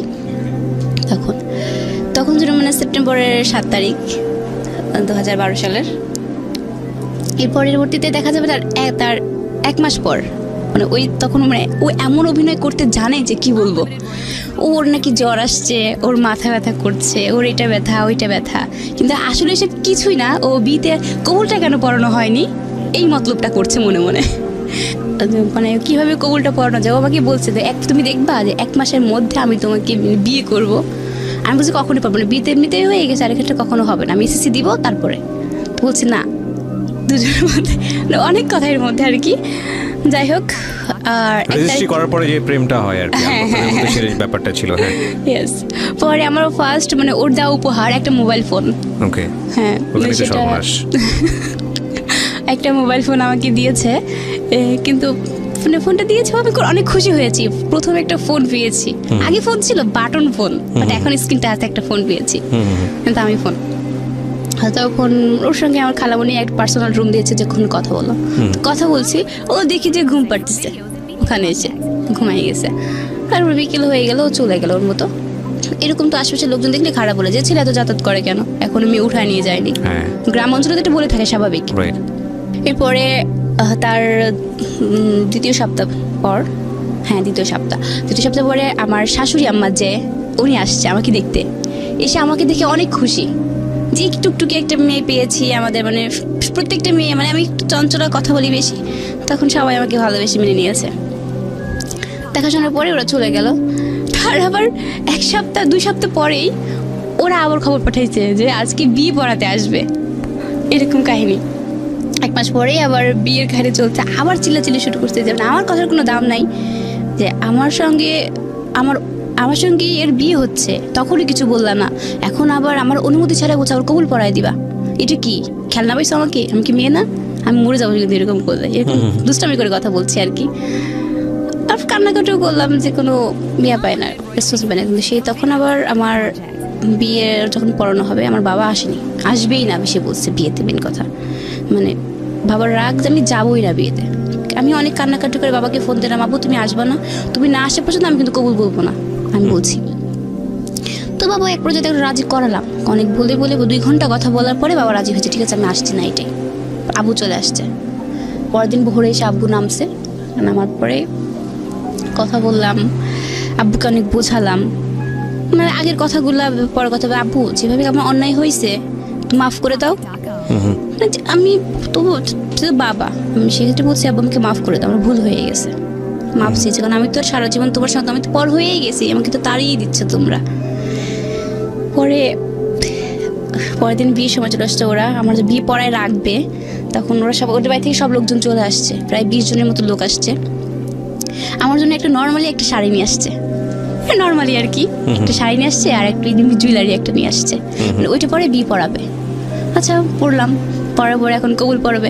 কিন্তু যখন খাতা সই করছিলাম তখন তো একটু কাঁদছি, কিন্তু যখন কবুল বলতে গেছে তখন আরো চিৎকার, যে হায় হায় টিভি সিনেমায় কবুল দেখিয়ে যে তার শ্বশুর বাড়ি নিয়ে যাবে। টিভি সিনেমায় কবুল দেখেন ওই সময় কান্নাকাটি করে, সেজন্যই কি আপনি কান্নাকাটি করছেন নাকি? না না, ওই জন্য না, আসলে কান্নাকাটিটা করছিলাম এই জন্য যে আজকে মানে আমাকে বিদায় করে দেবে, আচ্ছা। মনে হয় আমার কিছুই হলো না, অনুষ্ঠান হলো না, আমার কিছু তো হলো মনে হয় না। এই সময়টাতে বেশি কান্নাকাটি করা উচিত ছেলেদের, কিন্তু আমি জানি না, মানে মেয়েরা ওই একদিনই কেঁদে নেয়, বাকি সারাটা জীবন ছেলেরাই কাঁদে। ন্যাচারালি আমার কাছে এটা ফিল হয়। বাই দ্য ওয়ে, এটা জাস্ট ফান। কেন যে মেয়েরা কাঁদে আই ডোন্ট নো, কাঁদে আসলে কি ফিলটা হয় ওই সময়টাতে? না, ওই সময় আর কি কবুল যখন বলছিলাম যে এতদিন আম্মুর আন্ডারে ছিলাম, বাবার আন্ডারে ছিলাম, কত স্বাচ্ছন্দ্য ছিলাম, কিন্তু খালাতো বোনকে তো দেখছি যে স্বামী যা বলে ওইটাই শুনতে হয়। আচ্ছা, এরকম সেন্সটা ছিল তখন। কিন্তু মানে জীবনটা শেষ করে দিল না? হ্যাঁ, আমার লাইফটা মানে তখন একটা মনের মধ্যে ক্ষোভ জাগিয়েছে, একটা প্রেম আসলো না জীবনে, বা মানে প্রেম করে যে কি আনন্দ ওইটাও পাইলাম না আমার জীবনে। কি হলো লাস্টে, একদম প্রথমে তো একটা কাজ করলোই, এখন আবার আর একটা। যাই হোক, কবুলও হয়ে গেল আমাদের। তো ও আমাদের বাসায় আসছে, আসার পরে মানে ওর ভাবটা এমন যে যেতে চাচ্ছে না। তো ওই দিন আবার ওকে যেদিন কবুল পড়ায়, আমাদের বাসা থেকে চেন পড়াইছে ওকে একটা, মানে পড়ায় রাখছে আর কি। রাখার পর ওর যেতে চাচ্ছে না, গেলও না সাথে, না যাওয়ার পরেও থেকে গেল ওই দিন। আমরা দুজন কথা বললাম, বিদ্যুৎ নেই, প্রচণ্ড গরম, কেমন লাগে অন্ধকারের মধ্যে গ্রামে।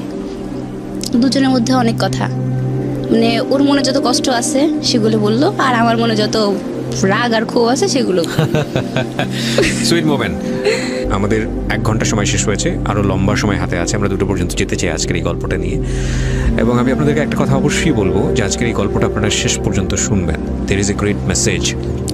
এবং আমি যেহেতু রিকোয়েস্ট করছি আপনাদেরকে, তার মানে নিশ্চয়ই কিছু না কিছু আছে। আর আজকের এই গল্পটার একটা প্রাসঙ্গিক ভিডিও আমি আমার এই ইউটিউব চ্যানেলটিতে আপলোড করব, এবং যখন আপলোড করব, যখন প্রয়োজন তখনই, তার আগে আপলোড করবো না এই কারণে যে আমি চাই না গল্পটার কোনো মেসেজ আপনি আগে থেকে বুঝে পেলেন, কারণ ভিডিওটা আসলে তাৎক্ষণিকভাবে দেওয়ার সুযোগ থাকে না, ভিডিওটা এডিট করার একটা ব্যাপার থাকে। তো সেভাবেই আমাদের গল্পের প্রাসঙ্গিকভাবেই ভিডিওটা আপলোড করা হবে, এবং which is very very important আজকের এই অনুষ্ঠান চলাকালীন সময়। আমি সবাইকে রিকোয়েস্ট করছি আমার ইউটিউব চ্যানেলটাতে চলে এসে সাবস্ক্রাইব করে ওখানে স্টে করবার জন্য নোটিফিকেশন বাটনটি অন করে দিয়ে। ইউটিউবের ঠিকানা হচ্ছে www.youtube.com/RJKibriya FM। আমি আবারও বলছি www.youtube.com/RJKEBRIAFM। চ্যানেলটি আছে কিপ্রিয়া RJ নামে, অ্যান্ড প্লিজ ওখানে গিয়ে সাবস্ক্রাইব করে তারপরে বেল বাটনটি অন করে রাখেন। এবং জীবন গল্পে যারা আসতে চান নিজের জীবনের গল্প নিয়ে, তারা আমাদেরকে ফোন করবেন। আমাদের ফোন নাম্বার হচ্ছে 09611904904 এই নাম্বারে। আমি আবারও বলছি 09611904904 এই নাম্বারে। জান্নাত, আমরা যেখানটায় ছিলাম, যে বিয়ে শাদী হয়ে গেল এবং ছেলে যাচ্ছে আপনাদের বাসাতে স্টে করতে, এই জায়গাটা। আমার হাজবেন্ড আমাদের বাড়িতেই ছিল। তারপরে পরের দিন, প্রথম দিনটা আমি তো এইভাবে গল্প করতে করতে কাটি। তো দ্বিতীয় দিন আমার হাজবেন্ড চলে যায়। আচ্ছা, হাজবেন্ড চলে যায়, বাট ওদের বাড়িতে তো সেদিন কোনো লোক আসেনি, যাই হোক ও একাই চলে যায়। চলে যাওয়ার পরে আস্তে আস্তে আমাদের ফোন আলাপ হয়, কথা হয় মাঝখানে। আমার এসএসসি এক্সামও শুরু হয়ে গেল, এসএসসি পরীক্ষা দিলাম। তখন এসএসসি পরীক্ষা শুরু হওয়ার পরে এক পর্যায়ে দেখা গেল যে শেষের দিকেই, মানে শেষ হয়েছে, তার মাঝখানে কথা বলছে যে আমাকে তুলে নেবে। দীর্ঘ 9 মাস এখানে চলে গেছে মাঝখানে, 9 মাস। এরপরে আমার শ্বশুরবাড়িতে মানে বিয়ে অনুষ্ঠানটা হলো, সবকিছুই অনুষ্ঠান হওয়ার পরে সব কমপ্লিট, আমাদের ওই বাড়িতে গেলাম। আচ্ছা, মানে যেদিন ফার্স্ট ওই বাড়িতে ঢোকা আর কি, প্রথম মুহূর্তটা আমরা ঢুকলাম। তখন একটু মানে সংশয় ছিল, যাই হোক, যে তখন চলে আসছি। আসার পরে ওই দিনটাই মানে ভালোই কাটলো। পরের দিন অনুষ্ঠান হলো, ওদের বাড়িতে বউ ভাত হলো। হবার পরে আমি চলে গেলাম আমাদের বাসাতে, সেখানেও কথাবার্তা বললাম। এরপরে ওখান থেকে আমার আম্মু ছিল, তখন আমার আম্মু ঢাকাতে ফিরবে ওই দিনটাতে। আমার আম্মু আমাদেরকে বিদায় করে দিয়ে, যেটাকে বলে ফিরানি বলে আর কি, আমাদের ওখানে চলে যাব আমরা। ওই আম্মু ঢাকায় আমাদের নিয়ে চলে যাবে বলতে আমাদেরকে রেখে গেল ওই বিদায়। তখন আমার আম্মুর সঙ্গে মাঝখানে 6 মাস 1 বছর দেখা হয় না আমার।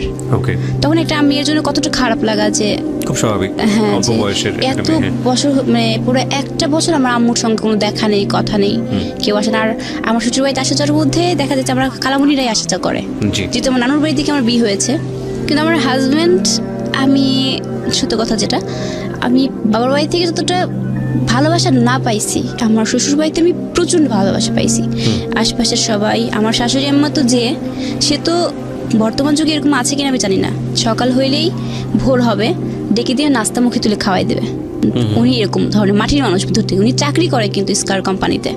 আচ্ছা, সারাদিন পরিশ্রম করে এসে তার ছেলের বউদের জন্য খাবার তৈরি করে দেয়। এরকম কয়জন করে? রাইট, এরকম কিন্তু কেউ করে না, কিন্তু সে করে। সে এমনই একজন মাটির মানুষ। এরকম করতে করতে পুরো বাসাটাই চেঞ্জ করলাম। পর আমার রেজাল্টের সময় চলে আসলো। রেজাল্ট হলো আমি এসএসসিতে A- পেয়েছিলাম।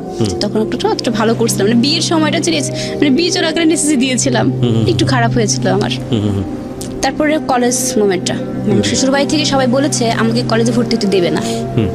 তারা বলেছিল যে না, মানে আমাদের ভাড়াটিয়া ছিল বাসার ওখানকার, তো উনি বলছে যে বিয়ের পরে পড়াশোনা করতে এমনিতে যে মেয়ে রে বাবা ধানি লঙ্কা, না আমাকে সবাই বলতো ধানি লঙ্কা আর কি এরকম বলতো, বেশি কথা বলি দেখি। আর তখন বলছে ওরে বাবা এই মেয়ে কলেজে গেলে পারে, এই লোটাস এই মেয়ে যদি মানে যায় তুই গেছিস, এই বউ আর খুঁজে পাবি না। মানে ওদের চিন্তাধারা ছিল এরকম, আমি অন্য কারোর সাথে ভেগে চলে যাব এরকম। কলেজে উঠলে কলেজে ভর্তি কেউই হতে দেবে না। তখন আমার হাজবেন্ড আমাকে সাপোর্ট দিয়েছে, না ও পড়াশোনা করুক, ওর একটা ভবিষ্যতে দরকার আছে। সেক্ষেত্রে আমার হাজবেন্ডের অনেক সাপোর্ট আমি পেয়েছি। সেখানে আমার পরিবার থেকেও হেল্প করছে, ও হেল্প করছে। কলেজে ভর্তি হওয়ার মধ্যে কেউ আমাকে হেল্প করে না, কিভাবে আমি ভর্তি হব সেখানে। আমি তো চাই সরকারি কলেজে পড়তে, কিন্তু সরকারি কলেজে ভর্তি হতে চাইলে প্লাস পেতে হবে আমাকে ওখানকার দামি কলেজে ভর্তি হতে গেলে। তো আমি তো রেজাল্ট খারাপ করছি, কিছুতেই ভর্তি। আমার বড় ভাষা কি বলছে, ভাইয়া আমার বড় ভাষা তখন বিয়ে করেনি, মানে আমার ওই বাড়ির প্রথম বউ আমি। বড় ভাষার বিয়ে করেনি, ভাইয়াকে বলছি ভাইয়া আমি ভর্তি হব। তো ভাইয়া বলছে যে হওয়া ঠিক আছে, তুমি ওখানে সবকিছু জমা দাও। কিন্তু দিয়েছি, কিন্তু কাজ হচ্ছে না। তারপরে দেখেছি ভাইয়া কোনো গ্রাহ্য করে না। কি করব আমি? আমার হাজব্যান্ডকে বলছে যে নেতা যে ছিল পাশে তার কাছে যেতে, তো কোনো কাজ হলো না। লাস্টে আমি একাই গেলাম কলেজের মধ্যে, গিয়ে দেখলাম যে ওখানে নেতা খেতা তো আছেই। তাদেরকে বললাম যে দেখেন ভাই আমার খুব ইচ্ছা যে আমি এই কলেজে ভর্তি হব, আমি কীভাবে ভর্তি হবে, আমার তো রেজাল্ট খারাপ আসছে, আমি ভর্তি হতে চাই। অনেক কিছু বললাম, দেখা যায় একটা জানি অনেক কান্না করে ফেললাম ওইখানে। তারা আমাকে হেল্প করছে, আমি ভর্তি হয়ে গেছি। পরবর্তীতে একটা জিনিস যে আমার মানে হাজবেন্ড তো হেল্প করছে, বাট আমি একা একা সেখানে সংগ্রাম করে ভর্তি হয়ে গেছি ওই দামি কলেজে। সেখানে আমার ভাসুরও কিছু করলো না, দেবরও কিছুই করলো না, একা একাই গিয়ে ভর্তি হলাম।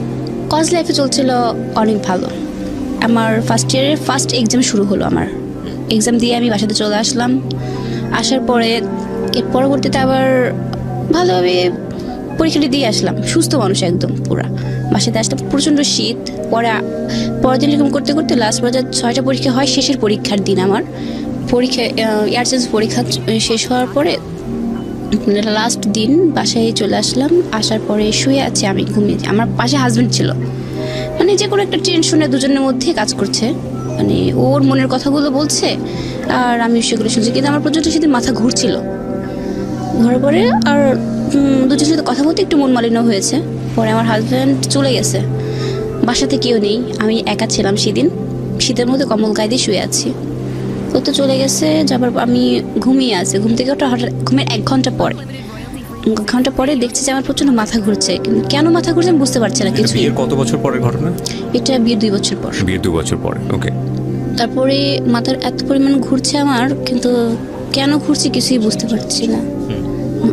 তারপরে আমি উঠলাম। না কিছু একটা ইন্টারাপ্ট করছিলেন আপনি, বলেন, সমস্যা নেই। আমাকে বলছে ও। আচ্ছা আচ্ছা। তারপরে ঘুম থেকে উঠে দাঁড়িয়েছে আর কি, মানে এত পরিমাণ মাথা ঘুরছে যে কিছুই বলতে পারছি না আমি। মানে উঠে দাঁড়িয়েছি, আবার দাঁড়াবার পরে না মনে হচ্ছে যে আমার পুরা রুম মানে অন্ধকার জোনাকি যেরকম ছুটে না ওইরকম ছুটছে। এরকম ছুটছে প্রচন্ড, মনে হচ্ছে চারদিকে আমি কি ধরবো খুঁজে পাচ্ছি না। এভাবে একটা টিভি টলি ছিল, টলিটা ধরেছি, নিচের দিকে তাকিয়েছি। পরে তাকিয়ে দেখি কি মানে রক্ত পুরো স্রোত ভেসে গেছে, কিন্তু ওটা বুঝতে পারিনি আমি যে রক্ত কোথা থেকে পড়েছে, মানে শরীর দিয়ে আর কি, আপনার শরীর থেকে পড়েছে। আচ্ছা, আমি বুঝতে পারি, কিন্তু ওই রক্তটা দেখে মাথা ঘুরে আরো ঘুরছে প্রচন্ড। তখন আবার নাক দিয়ে এবং মুখ দিয়ে, নাক মুখ দিয়ে একটানা ব্লাড, ওই ব্লাডটা থামছে না। আর আমি বমি করছি, ওই রক্ত উঠে আসছে আর শরীর পুরো এরকম ভাসতে ভাসতে পুরো ফ্লোরটা ভেসে গেছে। ফ্লোরটা মানে আমি যে রুমে বসে আছি ওই রুম থেকে নিচ দিয়ে ভেসে একদম ফ্লোরে চলে গেল এরকম। কিন্তু তখন আমার মানে তখন একটু টেনশন, মানে ফোন কোথায়, আমি কাউকে যে ডাকবো ওই চেঞ্জটা আমার মানে কী করবো, আশেপাশে সবাইকে ডাকছি, কাউকে কোনো রেসপন্স পাচ্ছি না, ভরা শীত। তখন ঘাত পায়ে এরকম থরথর করে আমি কাঁপছি, মানে শরীর থেকে রক্তটা পড়ে যায় তখন একটু কেমন লাগে, মানে এই ঠোঁটগুলো মনে হচ্ছিল যে ঝিনঝিন ঝিনঝিন এরকম করছে আমার চোখগুলো। তখন ফোনটা হাতে নিয়েছি, ফোন হাতে নিয়ে আমার হাজব্যান্ডকে এত পরিমাণ কল দিয়েছি, রিসিভ করেনি কেউ। মানে বিপদ আসলে যা হয়। হয়তো কোনো কাজ ব্যস্ত ছিল। হ্যাঁ, সে রিসিভই করে না, ফোন রিসিভ করেছিল। আমি আশেপাশে ডাকছি, মামি শাশুড়ি ছিল, মামি একটু আসেন, ডাকছি আবার যে যাচ্ছে তাকেই ডাকছি, ও মামি একটু হেল্প করেন, এরকম ডাকছি সবাইকে। এক পর্যায়ে ডাকতে ডাকতে দেখা যাচ্ছে যখন আর পারছি না, তখন আমি ওখানেই সেন্সলেস হয়ে পড়ে গেছি। পড়ে যাওয়ার পরে একদম মানে ফুপি উঠছে, যেরকম সেন্সটা ঠিকই আছে কিন্তু এরকম ফুপি উঠছে, ব্লাড বের হয়ে শুধু সাদা ফেনা বেড়া আসছিল। আপনি কখন? আমি যখন ও আমাকে ফোন দিছে আমি দেখলাম যে ফোনটা 4 বার উঠে আছে। তো আমি তখন কাজ করতেছি, দোকানে বসে কাজ করতেছি, করতে করতে ইতিমধ্যে আমার মামা মানে বাসায় নামাজ পড়ে ঢুকছে। জি। আমার রুম আটকানো, ওকে আবার সবাই ফলো রাখে। তো রুমের দরজাটা এই রুমের যেই খুলছে, এখন থেকে ব্লাড পুরো ফ্লোর দিয়ে ভেসে যাচ্ছে, মানে একটা গরু কাটলেও ওরকম ব্লাড নাই। তো যাওয়ার পর দৌড় মামা ওখানে না ঢুকে দৌড় আমার দোকানের পর চলে গেছে। তো আমি ওরকম দেখে আমার ওরকম সম্পূর্ণ ফালাতে আমি দৌড় মারতে আসে, আমি দেখে মানে আমি ওখানে হ্যাং হয়ে গেছি, কি এটা মানে আমি ধরে সামনে তাড়াতাড়ি ধরেছি, লোকজন আমাকে বলতে ধরিস না, মানে সারা জায়গায় ওদের দাঁড়াইছে, মানে দাঁড়ায় আলমারি ছিল, ওই আলমারিতে 2 হাতে ছাপ, মনে হচ্ছে কেউ যেন এসে মারি থুয়ে গেছে, এখানে গলার এখানে পুরা স্পট। আমি পুরা সেন্সলেস হয়ে গেছি, কী অবস্থা। ওরকম আমার মামা আসলো, মামা আসে কোলে করে অমনি নিয়ে মানে আশপাশে সবার সেন্সটা হাসপাতালে হ্যাঁ, মানে সেন্সটা এরকম ছিল যে একদিকে তো আমি ওই ব্লু কালারের এক ড্রেস পরেছিলাম, ওড়না পেঁচানো ছিল, তো ব্লু কালার তো রক্ত পড়ছে, তো সেখানে ব্লু রংটা তো উঠবেই, তো সেই রংটা এখানে ছাপ বসে গেছে। আমরা ধরে নিচ্ছি আপনাকে কেউ জবাই করে ফেলেছে। এরকমও চিন্তা ভাবনা করছে কি, কারণ প্রথম সেন্সটা ওইরকম হয়েছে, তার পরবর্তীতে আবার কেউ চিন্তা করছে যে আমার হাজবেন্ড হয়তো আমাকে মেরে ঘরের মধ্যে রেখে গেছে, আশপাশের গ্রাম ছড়ায় গেছে, সবাই বলতেছে যে লোটাস মারছে।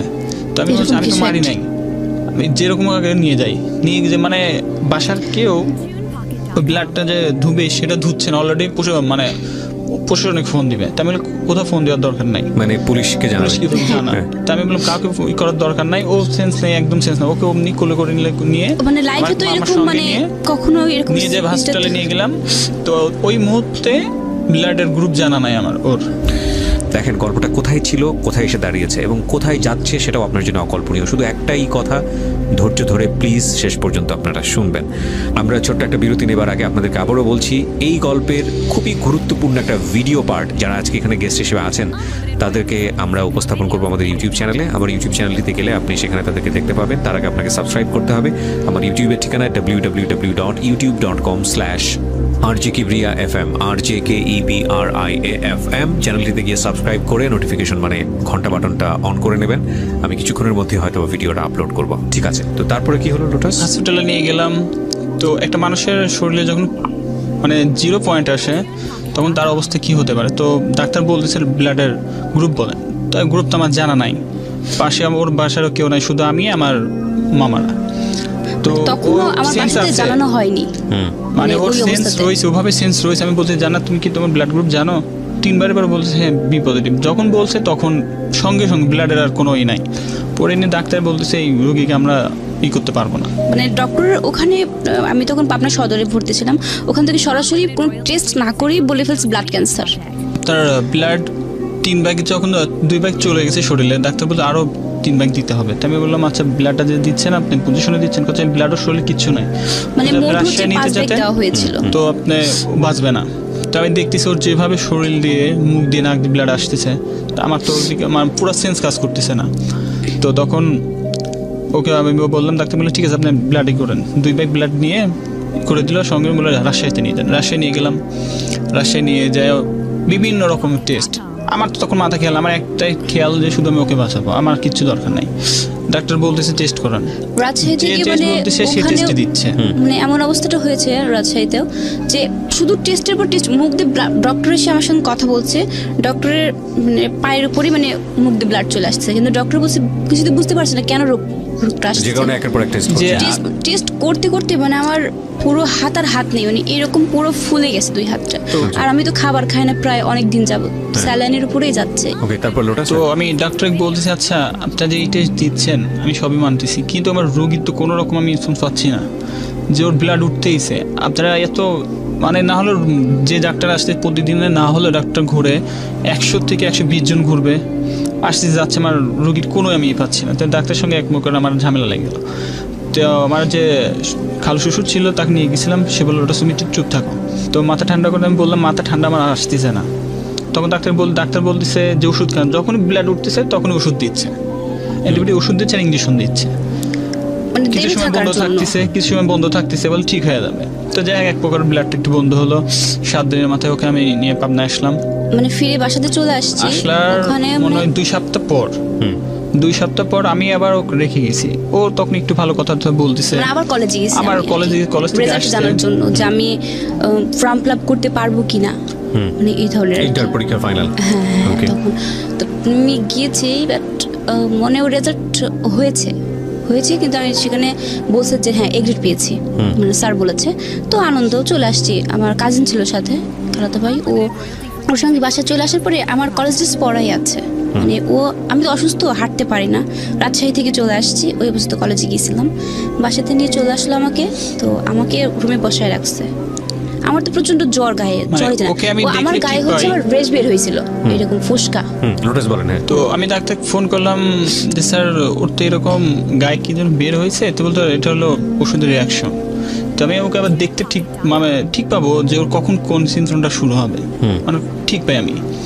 তো ও যখন কলেজ থেকে আসলো, তো আমি দোকানের থেকে বাসে ফিরলাম। তো আমার যে শালু ছিল ছোট ভাই, ও আবার আমাকে খুব হেল্প করছে। তো বলতেছে ভাইয়া আমি একটু বাইরে যাবো, তুমি একটু যাও। তো আমি ওকে দেখে আমার কেমন হলো, আমি বলতে জানো তোমার শরীর খারাপ লাগতো না, শরীর খারাপ লাগতেছে না। ও হয়তো চিন্তা করছে টাকা পয়সা। তাই আমি বলছি তোমার কোনো রোগ, তুমি কোনো সমস্যা হলে আমাকে বলবা, এটা তুমি কোনো টেনশন করবা না। তো বলতেছে না। তা আমি ওকে রেখে আমার দোকানে আসছি, দোকান থেকে মোটরসাইকেলটা নিয়ে আমি একটু বাইরে গেছি। তখন আমার ফোন আসছে যে জানার অবস্থা খুব খারাপ। আমার কিসের মানে কি, আমার মোটরসাইকেল আমি জোরে আসতে বসে আমি তো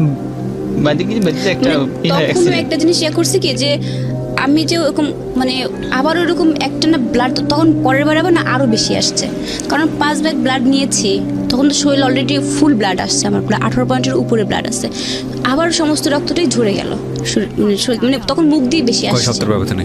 এটা 2 সপ্তাহের ব্যবধানে আবারও হলো ব্লাডটা দিয়েছে সেখানে। পর নিয়ে আসলাম আবার ঢাকা সরাসরি, তখন সদর থেকে বলে ওখান থেকে দিয়েছে, বলছে ওরা গায়ে হাত দেয়নি। আমার সঙ্গে আমি ঢাকা নিয়ে আসলাম, ঢাকা নিয়ে এসে ঢাকা নিয়ে আসলাম। ওখান থেকে বাসা থেকে বের করে আবার 2 ব্যাগ ব্লাড 2 পাশে ঝুলে নিয়ে সঙ্গে ঢাকাতে আসলাম। ঢাকা মেডিকেলে ভর্তি করলাম। ভর্তি কিছুতেই নেয় না। ভর্তি নেবার পর বেড নাই আপনার ফ্লোরে। তো ফ্লোর নেবার পর আমি দেখতেছি অবস্থা খারাপ, ওনারা দেখে বলেছে সম্পূর্ণ জিনিস বের করেন, ওখানে কি দেখেছেন রাজশাহীতে যে বের করলাম, সব মেডিকেল রিপোর্ট বের করলাম। আপনি একটু মাইক্রোফোনে বলেন প্লিজ। হ্যাঁ, মেডিকেলের রিপোর্ট বের করলাম। বের করার পর তো উনি বলতেছে এটা কোথায় করছেন, ব্লাড দেওয়ার সময় কি আপনারা ব্লাড চেক করছিলেন? আমি হ্যাঁ সব করা হয়েছে। তোর অবস্থা ভালো না। তাড়াতাড়ি ওনারা কি হাত দেখে ওনারা হলো করলো না, ইঞ্জেকশন কিচ্ছু দিল না।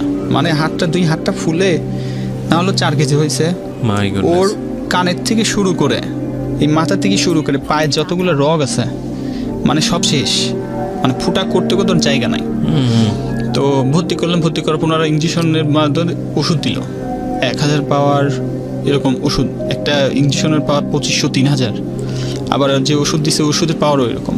দেবার পর আমি বললাম এটাতে ক্ষতি হবে না, কারণ না সমস্যা নেই, আপনার হাতের অবস্থা ভালো না, কিছু খুঁজে পাবো না। তো দেবার পর ঢাকায় একই পরিস্থিতি, মানে দিন যাচ্ছে, আমার বিরক্ত হয়ে যাচ্ছে। আমার কেউ বলে না আসলে রোগটা না এখানে। তারপর আরো কাহিনী বুঝছে লাস্ট পর্যায়ে দেখা যাচ্ছে তখন কোনো রোগ ধরতেই পারে না। মানে সেখানে মানে রিপোর্টে আসে, হেপাটাইটিস রিপোর্ট আসে, ওখানে শুধু আসছে কি যে ব্লাডটা শরীর থেকে ঝরে যাচ্ছে, কিন্তু কেন ঝরে যাচ্ছে ওইটা ওঠে না, শুধু যাচ্ছে যে ব্লাডটা চলে যাচ্ছে। তো আমি ঢাকা মেডিকেলে ওকে নিয়ে করার পর যখন 4 দিন, তখন ঢাকা মেডিকেলে ঢাকা মেডিকেলে আবার মানে ডাক্তারের এটা বেশি, মানে পর্যাপ্ত প্রতিদিন ওকে আসে একের পর টেস্ট দিয়ে যাচ্ছে। তখন আমার আর ভালো লাগছে না, বড় ডাক্তার আসে না। তো আমি বললাম যে স্যার আমার রোগীর তো কোনো রোগী ধরে পাচ্ছেন না, যার মতন যে আসতে টেস্ট দিচ্ছে আর ইঞ্জেকশন দিয়ে যাচ্ছে, মানে কি? তো ওখানকার যে অধ্যাপক ছিল, ডক্টর কি নাম ছিল? ডক্টর আবুল কালাম আজাদ ছিল। তো এক প্রকারের যে পপুলারের যে হলো ব্লাড করে। তো আমি ওনাকে বললাম ভাই আপনার কাছে একটা উপকার চাই। কাছে কি? তো বলতেছে আপনি তো অনেক করে আমায় করছেন, রিপোর্ট করাইছেন, তো আমি উপকারটা করতে পারি। এটা হচ্ছে আমাকে একটু স্যারের অ্যাড্রেসটা আমাকে দেন। কোথায়? তো তে বলতেছে উনি দিতে চাচ্ছে না। পাশে ওখানকার ডাক্তার আছে, উনি দেখে পরে আমার উনি ফাঁকি ডেকে নিয়ে গেল। তো উনি বলছে ভাই আপনি আমাদের এখানে অনেক টাকা হলো রিপোর্ট করেছেন, আমি চাচ্ছি না আপনার এত টাকা নষ্ট হোক। তো বললো আপনি ধানমন্ডি যান, এই সাথে যান, ওই পপুলারে যান, পপুলারে যে 4 তলায় দেখবেন আপনি বসে। মেডিকেল থেকে রিলিজ দেয়নি তো আমাদেরকে। আর একটা কাহিনী কি, রিলিজ দেবে না। এই যে ডাক্তারকে খোঁজ করতেছেন, এনার খোঁজ করতেছিলেন কি কারণে আপনারা? এই জন্যই করতেছিলাম, উনি আসতেছে মানে উনি ঠিকভাবে দেখতেছে না। 3 দিন না দেখছে, 3 দিন যাবত উনি আসে, ছুটি চলে গেছে, বৃহস্পতিবার গেছে, শুক্র শনি ডক্টর তো আসে না, বড় ডাক্তার তো উনি আসে না, ওনাকে পাওয়া যায় সেটা পপুলারে, উনি ওখানে বসে। একটা মেয়ে আসছে, মানে হয়তো ইন্টারনি করছে, যাই হোক, ও মেয়েটা বাকি বলছে কি তুমি কি কোনো পিল খেয়েছো? আমি বলছি না। কয়েকবার তো কবিরাজ ওষুধ খেয়েছো? মানে লাস্ট ফিনিশিং এসে বললাম তো যে না, আমি কখনো কোনো কবিরাজ ওষুধ খাইনি, বা এগুলো আমি বিশ্বাসও করি না, আমি কবিরাজ বিশ্বাস করি না, এটা সত্য কথা যেটা, আমি সেগুলো আমি বিশ্বাস করি না। তখন সে বলে আচ্ছা ঠিক আছে, মানে কোনো কেন না চলে গেছে। সে আবার বলে আলটা করো, আলটা অলরেডি 3 বার করছি, কোনো কিছুই না, আবার পরে তারপরে ওকে আমি রাখলাম, রেখে তো আমি আমার ছোট ভাই যেটি ছিল ওর খালাতো ভাই, তোকে নিয়ে বুদ্ধি করছে যে কী করা যায়, এখন তো কোনো উপায় নেই, আর যত রাখবো অলরেডি আমার ঢাকা মেডিকেলে অনেক টাকা করে ফেলছে, তো আমি এখানে রাখলে দেখছি আরও ক্ষতি হয়ে যাবে। তো গেলাম ওখানে, যে তো বলে দিবে না। তাই বললাম দেখুন আমার রুগী মরে যাক, আমি বনসই করবো এখানে, আমি ইন্ডিয়া নিয়ে যাবো। তাও দিবে না। তার 1 ঘন্টা পর আমি আবার গেছি, যাওয়ার পর তুমি বলছো আমাকে দিতে হবে, আমার রুগীর আপনারা কোনো রোগ ধরতে পারতেছেন না ঢাকা মেডিকেলে। হ্যাঁ, তো এক প্রকার আমার সাথে ওখানে অনেক কথাবার্তা, আমি বললাম, উনি বলতে স্টেম কিনে নিয়ে আসেন। তাই আমি বললাম আমার স্টেম নিয়ে আসতেছি। স্টেম তাদের নিয়ে কথা এসে কি ছিল যে এখানে যাবার পরে যে রোগীর যদি কোনো মানে খারাপ অবস্থা হয় তার জন্য মেডিকেল কোনো দায়ী থাকবে না, ঢাকা মেডিকেল কোনো দায়ী নেই। হ্যাঁ থাকবে না, এই কথা বলেছে তারা ওখানে। কিন্তু তবুও তো রিলিজ দেবে না, তাদের কথা যেন মুখ দিয়ে ব্লাড আসতেছে, কোনো রিলিজ দেবে না তারা বলেছে। আমাদের সিচুয়েশন ভালো না হওয়া পর্যন্ত রিলিজ দেবে না। তো তারপর আমি গেলাম, দিল করে নিয়ে ওই মুহূর্তেই, মানে 3টার সময় আমাকে ছাড়ছে, 5টার সময় যে পপুলারের যে মানুষটা এসে আমাদের রিপোর্ট নিত, উনি কি বললাম ভাই আমাকে হেল্প করেন, একটু রিপোর্ট দিয়ে দেন, একটা সিরিয়াল দিয়ে দেন। তো ভাই সিরিয়াল যান, আপনি যান, 41 নম্বর সিরিয়াল আছে। গেলাম, সঙ্গে সঙ্গে গিয়ে রিলিজ করে নিয়ে ওখানে গেলাম, যে তো সবচেয়ে আগে আমাকে ডাক দিল। 2টা রোগীর পর দেখার পর তো উনি দেখে বলছে কি তোমরা মেডিকেল থেকে চলে আসলা কেন? তো আমি বললাম স্যার আমার রোগীর তো কোনো আমি পাচ্ছি না স্যার, আপনার ওখানে নাই, আমার রোগী কেমনে হয়ে যাচ্ছে, আর শুধু রিপোর্ট দেখো, দেখো রোগ ধরা না পড়লে তোমাকে তো টেস্ট দিবেন, তারপর স্যার একটা লিমিট থাকতে হবে, আনলিমিটে গেলে তো হবে না। তো বলতেছে আচ্ছা ঠিক আছে আসতো ভালো। তো উনি এবার এন্ডোস্কোপি দিল, এন্ডোস্কোপি দিল না এন্ডোস্কোপি উনি দেয়নি, তো না উনি দিয়েছিলেন এন্ডোস্কোপি। এন্ডোস্কোপি করার পর না আমার কোনো এক্স্যাক্টলি মেডিকেল টার্ম দরকার নাই। হ্যাঁ, তো দেওয়ার পর আমি বললাম আচ্ছা স্যার ঠিক আছে। তো উনি প্রথমে টেস্ট করলো এই নাকের এখানে বলছে এই রক্তটা ওই দিক দিয়ে শরীর দিয়ে পড়তেছে। আমি বললাম স্যার আমার মনে হচ্ছে, আমি বললাম স্যার বেয়াদবি মাপ নেবেন, ঠিক আছে বলো। আমি বললাম স্যার আমার মনের ভিতর বলতেছে আপনি যে রোগটা বলতেন এটা না, ঠিক আছে তুমি তো ডাক্তার, তাহলে তুমি কি করবে? ডক্টরের একটা সেন্স ছিল কি যে আমার ব্রেনে কোনো মানে নার্ভটা হবে কোনো একটা কিছু হয়েছে। হ্যাঁ হ্যাঁ এরকম, এই জন্য রক্তটা আসছে, ডক্টরের এই চিন্তাটা ছিল। তো যখন আমি বললাম তো বলতেছে তুমি কি মনে করো? আমি বললাম স্যার আপনি একটু কাইন্ডলি একটু ভালোভাবে দেখলে ভালো হবে। তো নাকের জন্য তো নাক সারা যদি ফিরে যায় তাহলে তো ব্লাড মুখ দিয়ে যায়, বলতে শরীর দিয়েও পড়বে না, বা শুধু আর যদি বুঙি হয় তার সঙ্গে খাবার চলে আসবে, শুধু ব্লাডই আসে। তো বলতেছে আমাকে তখন বলতে তাহলে এক কাজ করো, আমি এগুলো ওষুধগুলো দিলাম তুমি নাও। তো ওষুধ নিয়ে যাবার পর শুধু ওষুধ খাচ্ছে, তার 1 মাস যাবার পর ওর সিমটম শুরু।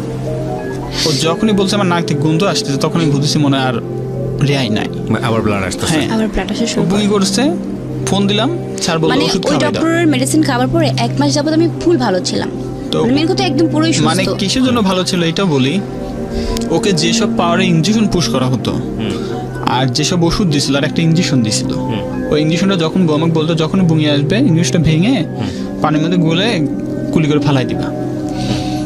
তো 1 মাস যাওয়ার পর তো আমি শান্তি থাকতাম না, ব্যবসা করি সারাদিন ওখানে টেনশন করতাম যে কখন কি হয় না হয়। তো 1 মাস যখন ফোন দিলাম স্যার এরকম তো মুখ দিয়ে ব্লাড আসছে, তো বলছে তুমি ঢাকা নিয়ে আসো। তো ঢাকায় নিয়ে আসো বললাম স্যার তাহলে কী করবো? তো বলে ওষুধটা খাওয়াও, 1 সপ্তাহ পর নিয়ে আসো। তার মানে 1 সপ্তাহ দূরে থাক, 2 দিনও যায়নি, আবার শরীর দিয়ে ওই রকম ব্লাড ভেসে মুখ দিয়ে আবার একই অবস্থা। সদরে আবার নিয়ে গেলাম, সদরে নিয়ে যে আবার ব্লাড পুশ করে নিয়ে অ্যাম্বুলেন্স ভাড়া করে আবার ঢাকা আসলাম।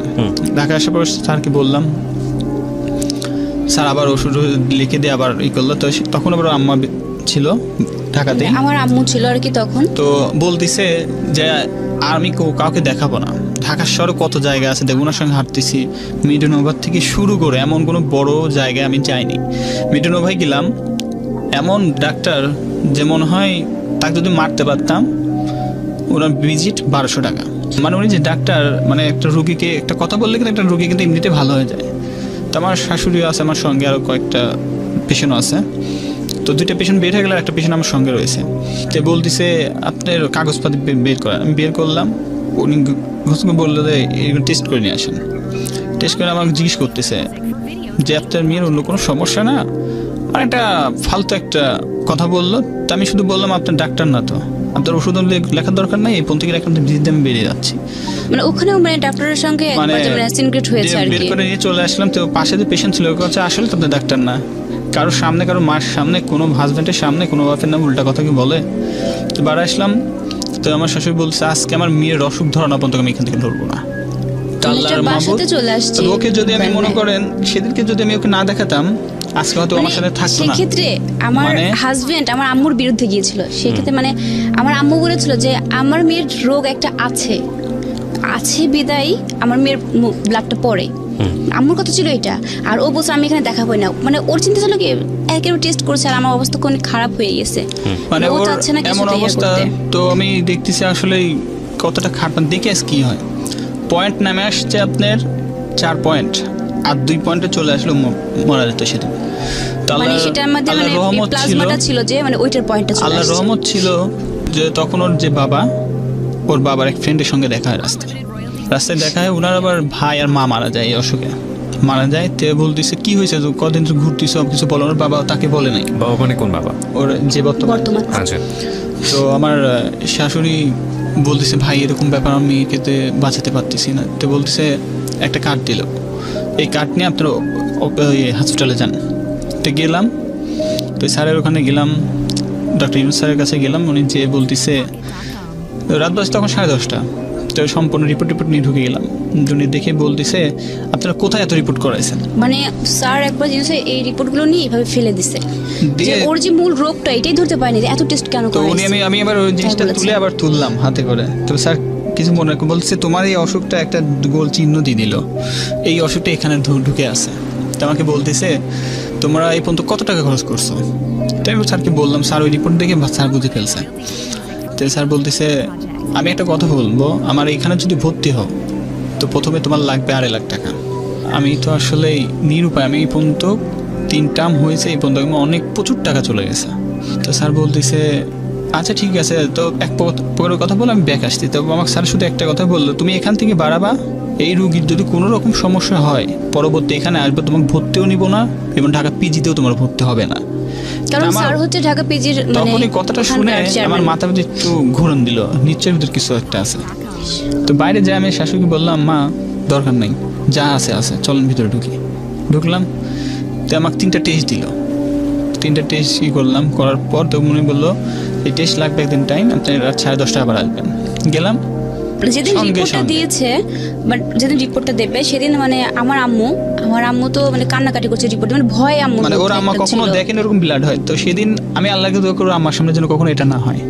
তো রিপোর্টটা যদি নিতে যাব ঠিক রাতের বেলা, মানে বিকাল বেলার দিকে মানে নিয়ে এসে আমি কেবল বসাইছি, অটোমেটিক মাথাটাতে ঘুরে পড়ে গেছে, পড়ে দিয়ে ব্লাড উঠে গেছে। আর ও আম্মা ওইটা দেখে কান্না শুরু করেছে, মানে অনেক নার্ভাস। তাহলে মা আপনি চুপ করে, কিচ্ছু হবে না আপনার মেয়ে, আমি আছি। সঙ্গে সঙ্গে ব্যাগের থেকে ইঞ্জেকশনটা বের করলাম, বের করে কুলে করে মাথায় পানি দিয়ে বসালাম। তো আমার মা বললাম মা আপনি কোনো করেন না, ঠিক আছে চলে যায়। গেলাম ওনাকে যে, তো মনে মনে যেটা বলছি তো সেটাই সেদিন ডক্টর বলতেছে আপনারা আর একটা দিন যদি ওয়েট করতেন। ডক্টর বলছে যে মানে প্রথমে আমাকে ডেকেছিল ভিতরে, মানে রিপোর্ট দেওয়ার আগে কিছু বলেনি। ডক্টর আমাকে বলছে তুমি কি পারিবারিকভাবে কোনো টেনশন ফিল করো? আমি বলছি না। তো বলেছে তুমি মানে শ্বশুরবাড়ি থেকে তোমার হাজব্যান্ড হয়তো বা জানে না যে তোমাকে কি শ্বশুরবাড়ির সবাইকে টর্চারিং করে? আমি বলেছি না, কখনোই না। তো বলেছে সত্যি কথা বলছো তো? আমাকে হ্যাঁ। কথা তুমি টেনশন করো। মানে আমি টেনশন করি না। তো হ্যাঁ তুমি টেনশন করো, বেঁচে তোমার ব্লাডটা ওঠে। ডক্টর আমাকে বোঝাচ্ছে আর কি। আমি বলছি না আমি তো কোনো টেনশন করি না। তো বলছে হ্যাঁ তুমি টেনশন করো। তারপর আমার আম্মা বলছে যে তখন রিপোর্টটা দেবে ফাইনালি। আমার বলছে তুমি বাইরে যাও। তো পরে আমি বাইরে চলে আসলাম, আমার হাজব্যান্ড আমার সঙ্গে ছিল। রিপোর্টটা আমি প্রিয় শ্রোতা আপনাদেরকে একটু পড়ে শোনাবো। আপনারা যেটা গেস করছেন ক্যান্সার কিনা, বা আমি শুধু একটা ওয়ার্ডই আপনাদেরকে বলি না, দিস ইজ নট ক্যান্সার, বাকিটুকু হচ্ছে আপনারা গেস করেন না। আমরা শুধু একটা কথা আপনাদেরকে বলি আজকের এই অনুষ্ঠানে, যে আমাদের উই আর গিফটেড ফ্রম আল্লাহ, আমাদের লাইফটা গিফটেড, এবং আমরা অনেক লাকি যে আমরা মানুষ হিসেবে দুনিয়াতে এসেছি, আশরাফুল মখলুকাত। এবং নো ডাউট, কোনো সন্দেহ নাই, আমাদের এই জীবন যে যিনি চালাচ্ছেন তিনি আমাদেরকে একসময় এই দুনিয়া থেকে নিয়েও যাবেন। খুব সার্টেন পিরিয়ডের জন্য আমরা আসি এই দুনিয়াতেই, দেখবেন কত রকমের অভিজ্ঞতা জন্মের পর থেকে, হাসি কান্না, ফ্যামিলিগত, সামাজিক, রাষ্ট্রীয়, হাজার রকমের অভিজ্ঞতার মধ্য দিয়ে আমাদের যেতে হয়। কখনো সুখ, কখনো দুঃখ, জীবিকার তাগিদে ছুটে চলা। এই যে এরা যে আজকে গল্পটা বলতে এসছে, এদের জীবনটা, বিশেষ করে আমি যে মেয়েটার গল্প আজকে এখানে প্রচার করছি, জান্নাত, ওর ধরেন যে পরিবারেও বড় হয়েছে, আসল বাবা যিনি তার সান্নিধ্য পাননি, কিন্তু তারপরেও সৎ বাবা যিনি ছিলেন তিনি যথেষ্ট রকম সাহায্য সহযোগিতা করেছেন ওকে বড় করার ক্ষেত্রে। কিন্তু ওর ভেতর থেকে এক ধরনের প্রচণ্ড রকমের আকাঙ্ক্ষা ছিল যে ওর বাবা, আসল বাবা যিনি হতেন, তাহলে হয়তো এই কমপ্লেনিংয়ের জায়গাটা এতটা শক্তিশালী হতো না। তো যাই হোক, সেটা বড় কথা নয়, বড় কথা হচ্ছে যে ওর সুন্দর একটা সংসার হলো, এবং সংসারে দেখেন ওর জীবনে ও যেটা বলছিল যে আমি যে বয়সে আসলে মানুষের প্রেম করার কথা, ভালোবাসার কথা, সেই বয়সে আমার বিয়ে হয়ে গেছে, আমি বুঝিনি আসলে কি। এবং ওর জীবনে ওর হাজবেন্ডই হলো ওর লাভিং কেয়ার বা যেটাই বলি না কেন, সেই মানুষটাকে নিয়ে সংসার শুরু হলো, এবং হঠাৎ করেই দানবের মতো কোনো একটা ঘটনা ওর জীবনে, কোনো একটা অসুস্থতা, এবং যেটা নিয়ে ওদের জীবন যুদ্ধ শুরু হয়েছে। আমরা সেই গল্পের এই জায়গাটাতে আমরা আছি, এবং আমি আপনাদেরকে বারবারই বলছি আজকে যে কোনো বাকি আপনি অনুমান করেন না যে পরের বাকি গিয়ে গল্পটা কোথায় দাঁড়াবে, কজ এরপরে আমি যখন আরেকটা বিরতিতে যাব তখন আপনি চিন্তা করতে পারবেন না যে যে ফিলিংসের মধ্যে আপনি আছেন সেই ফিলিংস থেকে ওই ফিলিংসটা আর কত ভয়াবহ বা অন্য রকমের একটা ফিল। ছোট্ট একটা বিরতি নেবার আগে আমি আবারও বলছি, আজকে খুব গুরুত্বপূর্ণ একটা ভিডিও আমি আপলোড করবো আমার এই চ্যানেলটিতে, which is very very important এবং এক্সপেরিমেন্টাল, দুটোই বলতে পারি। আমি দেখতে চাই যে বাংলাদেশের মানুষ কতটা কেয়ারফুল যারা রেডিও অনুষ্ঠান শোনেন এই জায়গাটিতে। ভিডিওটা আপনাদের দেখতে হলে এই চ্যানেলটিতে আসতে হবে, www.youtube.com/RJ Kibriya FM। আমি আবারও বলছি, RJ KEBRIA FM চ্যানেলটি আছে কিবরিয়া আরজে নামে। আপনি এখনই গিয়ে আগে সাবস্ক্রাইব করুন, সাবস্ক্রাইব করে নোটিফিকেশনটা অন রাখুন। আর ভিডিওটার কথা আমি বারবার বলছি, ভিডিওটা খুব গুরুত্বপূর্ণ। কেন বলছি একটু পরে এসে বলবো, এবং যখনই ওখানে পোস্ট করা হবে তখনই আপনারা বুঝতে পারবেন যে আমি কেন বলেছি। ঠিক আছে, তো রিপোর্টের প্রসঙ্গে আমরা ছিলাম।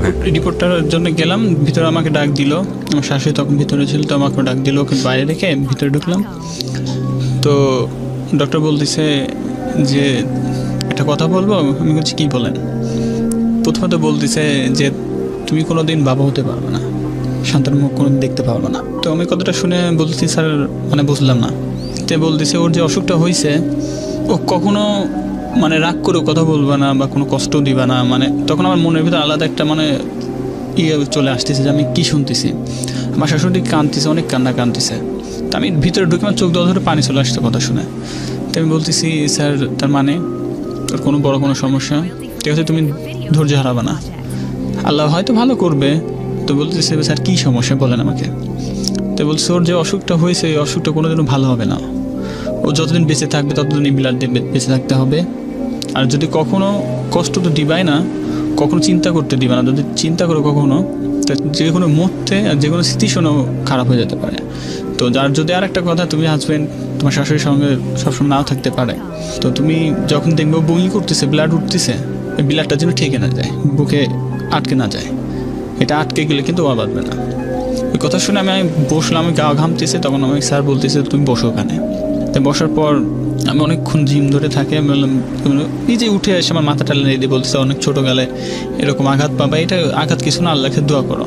তো ডাক্তার বুঝাইতে যে আমাকে বলার পর আমি মাকে অনেকেই করলো, মা টেনশন করেন না, আল্লাহ উপরে আল্লাহ আছে, নিশ্চয় বাধায় রাখবে। আসলাম, আমাকে ডেকেছে ডক্টর, মানে বলেছে যে একটু পেশেন্ট যে ওর এটা জানা প্রয়োজন, কারণ ও তো সংগ্রাম করবে সারাটা জীবন, তো ওকে ডাকেন। তো আব্বু বলছে না না ওর ডাকার প্রয়োজন নেই, আব্বু বলেছে না ও ছোটো মানুষ, ও টাকার প্রয়োজন নেই। তো আমি বলছি যে ঠিক আছে আমি যাই, দেখি কি বলে ফাইনালি ডক্টর আমাকে ডেকেছে।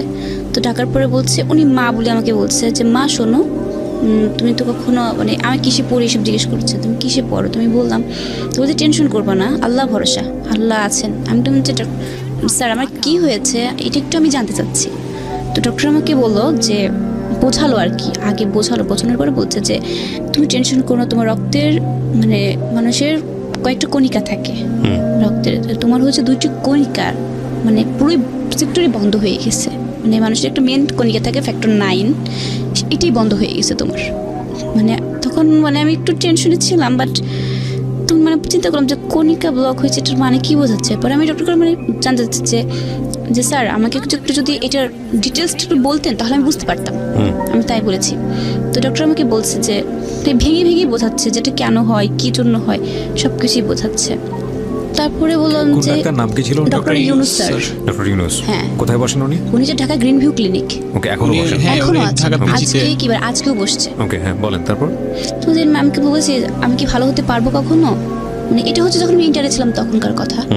আমি বলেছি যদি আল্লাহ যদি সহায় থাকে তাহলে তুমি নিশ্চয়ই হতে পারো, এটা বলেছি। Everything can happen. ইয়েস। তখন চিন্তা করলাম যে ডক্টর তো বলেনি যে আমার ক্যান্সার হয়েছে, আমি কখনো ভালো হবো না, এটা তো বলেনি। ডক্টর আমাকে বলেছে যে হ্যাঁ আমি ভালো হবো। আমার আম্মু তো এত পরিমাণ চিৎকার করছে মনে হচ্ছে মরে গেছে, কিন্তু আমি সেখানে শক্ত হয়ে আছি যে আমার কিছুই হয়নি। আমার হাজব্যান্ড কাঁদছে, আমার আম্মু কান্না করছে, সবাই কান্না করছে, বাট আমি স্ট্রং হয়ে আছি। মানে আমার একটা জিনিস কি যে আমি কখনো ভেঙে পড়ি নাই, কখনো ভেঙে পড়ি। আমি খালি চিন্তা করছি যে আমি যদি ভেঙে পড়ি আমার আম্মু মনে 2 মিনিটও বাঁচবে না, খালি এটা চিন্তাটা করছি। তবু শক্ত হয়ে আছি যে তার সঙ্গে কথা বলছি ডক্টরের সঙ্গে। আমি তাকে বলছি যে আমি কিভাবে বাঁচবো, আমাকে এই সলিউশনটা দেন, মানে ইজিলি বলছি। তো ডক্টর আমি যেটা কিন্তু বলেছিলাম আপনাদেরকে একটু আগে যে it is not cancer. Cancer হলেও এখানে একটা সার্ভাইভ করার একটা ব্যাপার থাকে, কিন্তু ওকে যে অসুখটার কথা বলছে ডাক্তার, এইখানে আসলে কোনো সলিউশন নাই। This is a very important point, but it is not the end of the story. আমরা আরো সামনের দিকে আগাবো। হ্যাঁ বলেন তারপর। তখন ডক্টর আমাকে বলছে যে তুমি প্রতি মাসে মাসে তোমাকে মানে ইনজেকশন যদি তুমি নাও তাহলে তুমি ভালো হতে পারো, আর যদি ব্লাড নাও সেক্ষেত্রে ভালো হতে পারো, এরকম তুমি ভালো থাকবে। হ্যাঁ, গ্যারান্টি দিতে পারছেন ডক্টর।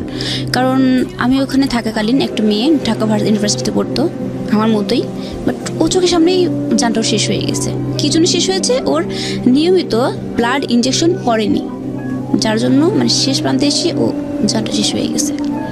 ডক্টর বলেছে আমাকে যে আমার এই রোগটা নাকি জন্ম থেকে, মানে জেনেটিক।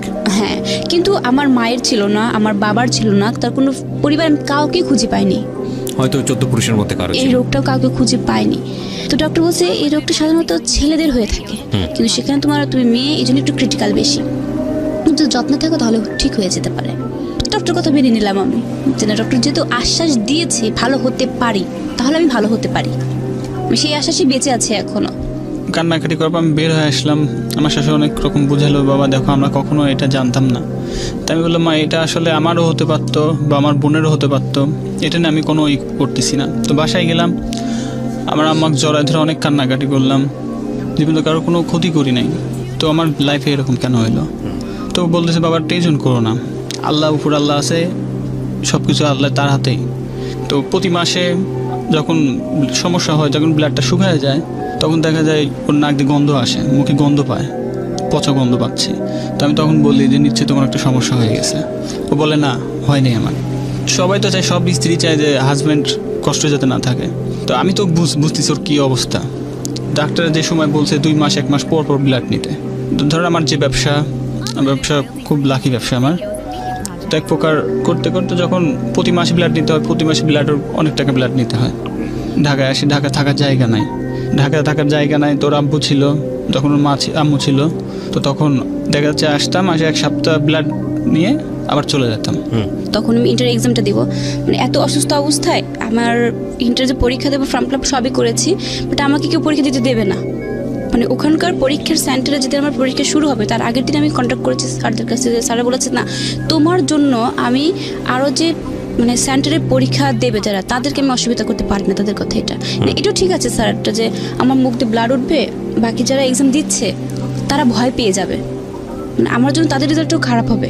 আচ্ছা, মানে ডক্টরের চিন্তা, মানে ডক্টর তো বলেছে যখন তখন উঠতে পারে, ওই চিন্তাধারায় আমার স্যাররা বলেছে যে পরীক্ষা দিতে দেবেই না। আচ্ছা, তারপর সেক্ষেত্রে আমি বলছি স্যার আমি কথা দিচ্ছি যে আমি এখানে কোনো সিন কিছু করবো না, আমার যদি খারাপ লাগে আমি সেক্ষেত্রে বাইরে চলে যাবো, কিন্তু আমাকে পরীক্ষা দেওয়ার সুযোগটা দিয়ে দিন। পরে স্যার আমার কথায় মতো ঠিক আছে তুমি যখন ভরসা দিচ্ছ আমি তোমার কথা পরীক্ষা দিতে দিব। তখন আমার সেন্টার পড়ছে যেখানে, ওখানে আমার মানে শ্বশুরবাড়ির পরিবার থেকে কেউ পরীক্ষা দিতে দেবে না, আমার আম্মু বলেছে দেবে না পরীক্ষা দিতে, আমি তবুও বলছি না আমি এটার পরীক্ষা দিবই। এই অবস্থায় তখন আমার হাতে কেননা পড়ানো ছিল। আচ্ছা, ওই অবস্থাতে আমি পরীক্ষা দিতে গিয়েছি, মানে সেক্ষেত্রে আমার হাজব্যান্ড বলেছে যে নিচে একজন থাকবে তুমি উপরে পরীক্ষা দিবা, কিন্তু ভিতরে তো কাউকে অ্যালাউ করে না।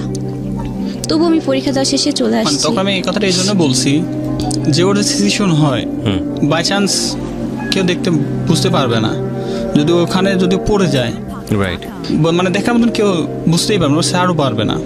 তো আমি ওই জন্য ওকে নিষেধ করছিলাম তো পরীক্ষা দেওয়ার দরকার না, যদি তুমি দাও তাহলে নিচে একজন থাকবে, তুমি যে পরীক্ষা দিবা। রাইট। তো তারপর ওটা করো, ওখান থেকে শেষ করার পর আমি ঢাকাতেই করলাম। তো ডাক্তার কাছ থেকে আসলাম, তো ডাক্তার তখন বলতেছে যে আমি তখন বলছি স্যার তাহলে আমি এখন কী করবো, আমি এখানে যদি ভর্তি করি 2.5 লাখ টাকা লাগবে স্যার, এই মুহূর্তে তো আমার কাছে অত টাকা নাই স্যার। তো বলছে তাহলে কি করবা সেটা তোমাদের ব্যক্তিগত ব্যাপার। হ্যাঁ, তো আমি তখন বের বাসা দাঁড়াও থেকে প্রতিদিন আসতাম আর যেতাম। মানে তখন আমি বের হয়ে যেতে বলছি, তখন স্যার ডাক দিল। তো গেলাম, তো বলতেছে দেখো তোমার এটা দেখে আমার ভালো লাগছে বিধে আমি তোমাকে ফের ডাক দিলাম। তো আমি স্যার বলেন, তো তোমাকে একটা সহযোগিতা করতে পারে আমি কি, তোমার যদি এখানে বাসা থাকে তাহলে প্রতিদিন তুমি বাসা থেকে এসে এসে ব্লাড নিয়ে যেতে হবে, যদি পারো তাহলে এটা করতে পারি। তো বললাম স্যার তাহলে কত টাকা লাগবে, তো বললো 1.5 লাখ টাকা লাগবে। তাহলে আচ্ছা ঠিক আছে। 1.5 লাখ টাকা কিসের হিসাব? মানে এটা এটা blood। মানে শুধুমাত্র ব্লাড নিব যে আমি 1 মাসে, ওই 1 মাসের মানে ইয়েটা দিছে মানে ব্লাড আর ইঞ্জেকশন ওই মাসটা। ওই মাসটা শুধু ওই ব্লাডটা প্রথম নিতে মাসটা মানে কি সারা জীবন এইভাবে নিতে হবে? দিয়ে আসা প্রথম হচ্ছে। মাসে বলতে তখন অবস্থাটা খুবই খারাপ ছিল আমার। ওই সময়টা রিকভারি মানে হ্যাঁ, ওকে হ্যাঁ, হলো হ্যাঁ। ঠিক রাখার জন্য কন্ট্রোল, মানে আমার- চিকিৎসা চলে নাই, ভুল চিকিৎসা আচ্ছা, চলছে। ভুল চিকিৎসা চলেছিল, হ্যাঁ ভুল চিকিৎসা চলছে। তখনকার কথা। তখন স্যার বললো এরকম আপনার চিকিৎসা তো হয়নি, এখন থেকে শুরু করবেন, শুরু করা হবে, তারপর যতদিন বেঁচে থাকবো ততদিন নিতেই হবে। এরকম চলতে থাকতে একটা সময় নিজেদের আশা আকাঙ্ক্ষা থাকে একটা বাচ্চা। আমি একটা জিনিস একটু এইটুকুই। জানতে চাই লোটাস, আপনি থাকতেন তখন পাবনাতে আপনার সবকিছু ছিল, বিজনেস টিজনেস বলেন, চাকরি বলেন, সবকিছু। তো তার মানে তখন কি করলেন, মানে ওয়াইফের কারণে ঢাকায় শিফট হয়ে গেলেন? হ্যাঁ, ওর জন্য ওর ডাক্তার বলে দিল ওকে জার্নি করা যাবে না। তো আমি তো পাবনায় রাখছি। তোর আম্মু দেখতেছে আমার মেয়ের জন্য, ওর আম্মু ওকে এতটাই ভালোবাসতো যা কল্পনা করা যেত না। আর আমার শাশুড়ি ছিল মাটির মতন একটা মানুষ ছিল, ওরকম মানুষ হবে না। তো আমাকে বলতেছে বাবা আমি পাবনাতে শিফট নেব। আমি কেন, কি হয়েছে? কি বলতেছে যে ও তো এরকম জার্নি করতে, আমি মেয়েকে দেখতেও পারবো না, আমি মেয়েকে দেখাশোনার লোকও ইয়ে থাকবে না। আমার আম্মা থাকে না, আম্মা অফিসে থাকে, আমি চাকরি ব্যবসার কাজে বাইরে থাকে। তো আমি বললাম মা আচ্ছা ঠিক আছে ভালো, আপনি চলে আসেন। তো শিফট নিল পাবনাতে। নেবার পর ঠিক 2 মাসের মাথায় আমার শাশুড়ি একটু অসুস্থ হওয়ার পর তো বলতেছিল লোটাস আমার আমাকে খুব অসুস্থ বলতে ভালোবাসতো, ওইরকম না। মানে রাস্তায় বের হতে ডায়াবেটিস হয়েছিল। বাইরে মানে হাঁটতে বের হয়েছে। তো আমাকে আমি এবার খাসির গোশ পছন্দ করি। তো আমার শাশুড়ি আমাকে ফোন দিয়ে বলতেছে যে লোটাস খাসির গোশ ওখানে আসে, মোড়ের পর আসছে। আমি না মা নাই এখানে। তো আমি মোটরসাইকেল থেকে হাঁটতে একটু হাঁটতে বের হয়েছি। তো আমার শাশুড়ি আর শ্বশুর দুজন হাঁটতে বেরোয়ছে আর গোশ কিনবে গিয়েছে। তখন আমাদেরকে ফোন দিয়েছে আম্মু। আমার সাথে কথা হয়েছে 2 মিনিট আগে। তো আমাকে বলতেছে বাবা তুমি মিথ্যে কথা বললা কেন? আমি কই মা আমি মিথ্যে কথা বলি নাই। কচ্ছে এখানে খাসি 2টা জবাই করছে। তাই আমি হচ্ছে না ওইটা হলো প্রোগ্রামের খাসি। তো বাবা কিছু মনে করো না, তোকে কথা বলছি। তাই বলে হাঁটা ধরতে তোর যে ভাই ছিল মালয়েশিয়ার বাইরে ছিল, তো ওর ভাই মেয়ে দেখতে গেছে ওর ভাইয়ের জন্য। তো মেয়ে দেখে আসতে ফিরতে আমাকে একটু ফোন দিয়েছে যে বাবা তুমি কই।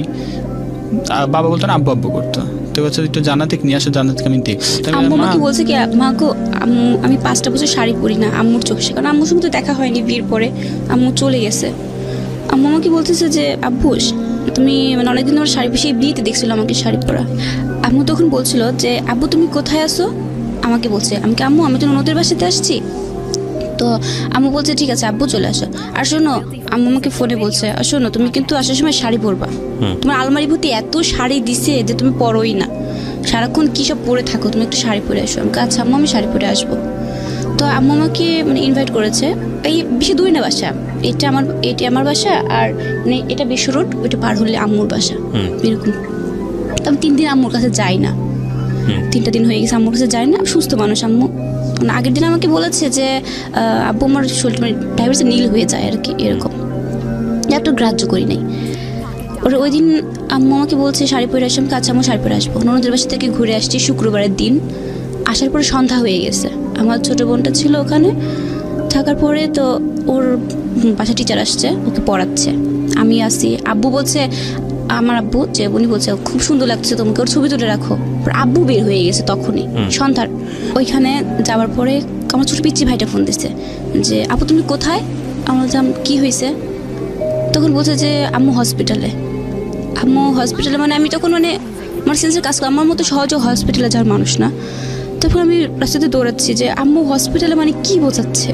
আমি তো হসপিটালে গেছি, মানে রাস্তার জন্য ফোরাচ্ছি না, মানে হসপিটালে আম্মু কথা বললাম, আম্মু বলে যে আমি চলে আসছি, এটা এখন বলছি আম্মু হসপিটালে, মানে হসপিটালে আমি দাঁড়াইছি সবে, মানে আম্মুর হাতটা ধরছি, আম্মুর হাত এতটা ঠান্ডা হয়ে গেছে, নরম পুরো ঠান্ডা হয়ে গেছে আম্মুর হাত। তো আমি কথা বলে না, আম্মু কোনো নাক দিয়ে শুধু ফুপড়ে উঠতেছে, কথা বলে না। পরে আমি বাইরে আসছি, ডক্টর বলছে যে আমার আম্মু নাকি অনেকক্ষণ আগে মারা গেছে। মানে আমি পুরো হ্যাং হয়ে গেছে যে 10টা মিনিট আগে আম্মুর সাথে কথা বললাম, আম্মু বলছে আব্বু তুমি চলে আসো তাড়াতাড়ি, আর এখন বলছে আম্মু মারা গেছে। যে কী ধর, এটা কি সহ্য করা যায়?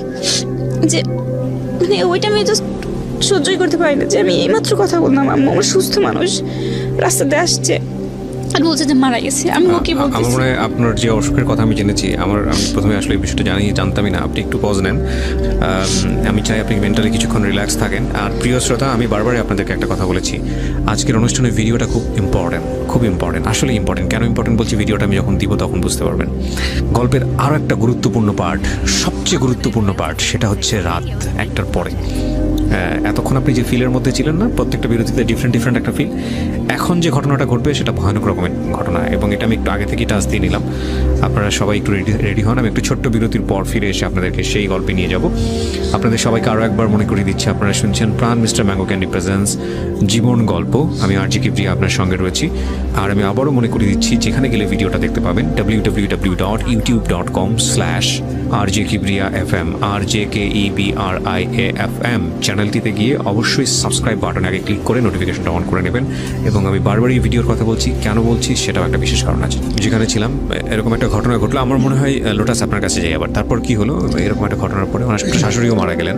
শাশুড়ি মারা যাওয়ার পর তখন তো মানে ওর এন্ড থেকে ওর না থাকলো বাবা, না থাকলো মা, এবং শরীরের মধ্যে এত ভয়ানক রকম একটা। তার উপরে হচ্ছে আমার বাবা, যে বর্তমান বাবা, তো উনি হচ্ছে সব কর্ম ছেড়ে দিয়েছে। ছোট ভাই বোনগুলো নিয়ে আমার কাছে রেখেছে। হ্যাঁ, ওখানে থাকতো, আপনার কাছেই থাকতো ভাই বোনগুলো। হ্যাঁ, আমার কাছে রয়েছে। শাশুড়ি মারা যাবার তো আমাকে ফোন দিয়ে বলছিল যে বাবা তুমি আমার ছেলে মেয়েগুলো আছে তুমি দেখে রেখো, ওদের ভাই বোন মানে আমার বোন, আমি কখনো তাদের অন্য চোখে দেখতাম না। বা আমার পরিবারও জানতাম যে আমাদের বাচ্চা কখনোই হবে না, চিন্তা করছিলাম যে এটাই আমার বাচ্চা। আমার ছোট্ট ভাই আছে, 10 বছরের ভাই, চিন্তা করছি তো ওকে মানুষ করি আমি, ওইটাই আমার বাচ্চা, এটা চিন্তা করছি। আমার তো ও তো কিছু 10 বছর, তো ওকে যদি মানুষ করি আমি মায়েরটা ভুলে যাবো এদেরকে মানুষ করতে। তখন আপনি পাবনাতে, রাইট? হ্যাঁ, তারপর তো ওকে বললাম, ও আমাকে বলতো যে তুমি টেনশন করো, আল্লাহ একদিন না একদিন বাচ্চা দেবে। তুমি আচ্ছা, আল্লাহ ভরসা, তাতে কোনো সমস্যা নেই। তারপর একটা ছেলের মনের ভিতরে, একটা মেয়ের মনের ভিতরে জাগে, বাচ্চার একটা আশঙ্কা জাগে। তো করার পর আমি জানতে বলছি, জানা এর বাবু দেখি আমার ভাইয়ের একটা ছেলে আছে, তা আমি দেখে বলতাম, তো বলছে আল্লাহ একদিন দেবেই। তারপরেও মানে ওইবার আমার অবস্থাটা এমন হয়েছিল যে আমি আম্মু মারা যাওয়ার পর 2 মাস আমি ব্লাড নিয়েছিলাম না, আমার অবস্থাটা খুবই খারাপ হয়েছিল। পরে ও তখন ব্যবসার কাজে ওখানে ছিল, আসতে পারছিল না। আমার বাবা ছিল আমার সাথে, আমার যে ছোটো বোনটা আসছে ও ছিল, আর আমি ছিলাম ঢাকাতে ওই স্যারের ওখানে ক্লিনিকে আসছি। মানে ওই ব্লাডটা না নেওয়ার কারণে আমার অবস্থাটা এতটা খারাপ হয়েছিল যে যখন আমাদের যে মেরুদণ্ডতে এখানে হচ্ছে ইঞ্জেকশনটা দেয় এরকম বড়, ওই ফ্যাক্টর 9 যেটাকে বলে, ওইটা দেওয়ার পরে আমার অবস্থাটা এতটা খারাপ হয়ে গেছে যে ওই দিন আমি আর কোনো রেসপন্স মানে ছিল না আমার। মানে ডাক্তার বলছিল, আমি যেটুকু শুনলাম, আমি তখন ছিলাম না, আমার শ্বশুর আমাকে জানায় নাই, তো মানে এক প্রকার ছিলই না। লাস্টে কি একটা ইনজেকশন বলে মারলে লাস্টে মানে বলছিল যে সার্ভাইভ করবে আর শেষ। হ্যাঁ, তো ডাক্তার বারবার বলছে যে কি করব, ওর হাজবেন্ড কোথায়। তো আমার শ্বশুর আমাকে, আমি একবার ফোন দিয়েছি, ওনার কণ্ঠ শুনে আমি কেমন যেন মনে হচ্ছে, আমার মনে হচ্ছে জাগতেছি। সেদিন যে কাজই করতেছি, একটা ভালো কাজে গেছি, সেই কাজটা ছুটে গেছে। কোনো মানে ওই ব্লাড নিচ্ছি, ইনজেকশন দিচ্ছে, ওই সময়টা মানে এরকম অবস্থাটা হয়ে গেছে। মানে আমার একটা এত বড় একটা কাজে গেছি, সেই কাজটা ছুটে গেছে। আমার মনের ভিতরে কেমন লাগতো, আমার ভিতর থেকে মনে হচ্ছে, অনুভব করছে আমার কোনো মনে হয় কাছের জিনিস হেঁটে যাচ্ছে। তো আমি তখন ফোন দিয়ে কাছে, না বাবু তোমার কিছু হয়নি। পরে আবার ফোন দিলাম, কাছে তুমি এত বারবার ফোন দিচ্ছ কেন? আমি ফোন দিচ্ছি, আমার কেমন লাগছে, খটকা ডাকতেছে। আমি ঢাকা আসবো নাকি বললাম আমি এখনই টিকিট কাটবো। তো বলছে না বাবা আসতে হবে না। আমার মনটাকে বলছে তোর অবস্থা খুব খারাপ। তো ছোট বোন যে সঙ্গে ছিল, তো ওর কান্না তখন শুনছে, তখন আমি বলছি হয়তো অনেকটা কিছু হয়ে গেছে। তো তাও আমাকে বলতেছে না আসতে হবে না। তো আমি তারপরে টিকিট কাটার জন্য অলরেডি চলে গেছি। তো পরে আমাকে বলছে না এখন ঠিক আছে। আমি সত্যি করবেন কী হয়েছে, ডাক্তার সাহেব ফোন দেন। তো ডাক্তার বলতেছে আপনি ওনার হাজবেন্ড জি, তো ওনার তো এরকম অবস্থা, ওনাকে ইঞ্জেকশন দিব কি দিব না। তো আমি বলছি দেখেন উপরে আল্লাহ যদি লেখো রাখে আমার পর থাকে তো ভালো, তাহলেও থাকবে ইনশাল্লাহ, বেঁচে থাকবে। মানে তখন আমার কোনো সেন্স নেই, মানে পুরো চেঞ্জ নাই, প্রেশার লো হয়ে গেছে একবার, নর্মাল ব্লাডের নর্মাল আসছে, তখন ডাক্তার সম্পূর্ণ ডাক্তার পিছিয়ে শ্রম দিচ্ছে। তো বলতেছে আপনি কি লাগবে সিগনেচার করার জন্য। তো আমি বললাম আমাকে দরকার নাই, শ্বশুর ওনাকে করেন। তো উনি তো কান্নাকাটি করে করতেছে, আমি কান্নাকাটি করেন না, আমাকে ডাকেন নাই। এখন মনে হচ্ছে আমার রাগ হচ্ছে, ভিতরে চরম টেনশন হচ্ছে, আমার ব্যবসা কিচ্ছু ভালো লাগতেছে না, বাসাতেও জানায়নি। তো ডাক্তার বলতেছেন ডক্টর সাহেব আপনার ইঞ্জেকশনে মারলে হয় বাঁচবে না হয় মরবে, যে কোনো একটা, কি বলেন আপনি? তাই বললাম আচ্ছা ওনার থেকে বংশটা নেন, নিয়ে আপনি করেন। আমার আর বিশ্বাস আছে যে আল্লাহ হয়তো এতটা নিষ্ঠুর হবে না। তো ইঞ্জেকশন মারার পর লাস্ট ওর সেন্স ফিরছে। ইঞ্জেকশন দেওয়ার পরে মানে 3 ঘন্টা পর, যে মানে তখন বলতে আমার জাস্ট হাত লড়ছিল এরকম। তো সেন্সের পর দেওয়ার পর তার মনে হয় আধা ঘন্টা পর আমাকে ডাক্তার ফোন দিয়েছে, তো বলছিল ওর সাহেব তার ওয়াইফ হয়তো আল্লাহর রহমতে ভালো হয়ে যাবে, টেনশন নিয়েন না, আপনি যে ব্যবসা না কাজ করছেন কাজ করেন, আপনার আসার দরকার নেই। তেমন ডাক্তার সাহেব আপনি সাহস যদি দেন তাহলে আমি ঠিকভাবে থাকবো। তারপরও মনের ভিতরে মানে ছটফট কাজ করতেছে একটা। তো ওর সাথে আমাকে ডক্টর বলতেছে আপনি টেনশন ফিল করেন না, আমি ওর সঙ্গে কথা বলাই দিচ্ছি। তো ওর সঙ্গে যখন কথা বলাই দিল তখনকার মনে হলো যে না ও ঠিক আছে। মানে এমন একটা পরিস্থিতির শিকার ভিতর পড়ছিলাম, মানে কাছে না থাকলে আসলে ওই জিনিসটা বোঝা যেত না।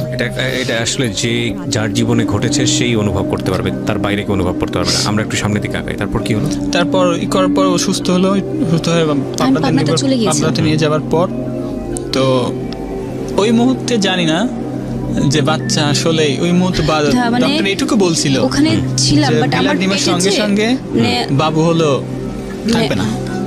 মানে কি আপনারা আগে জানতেন?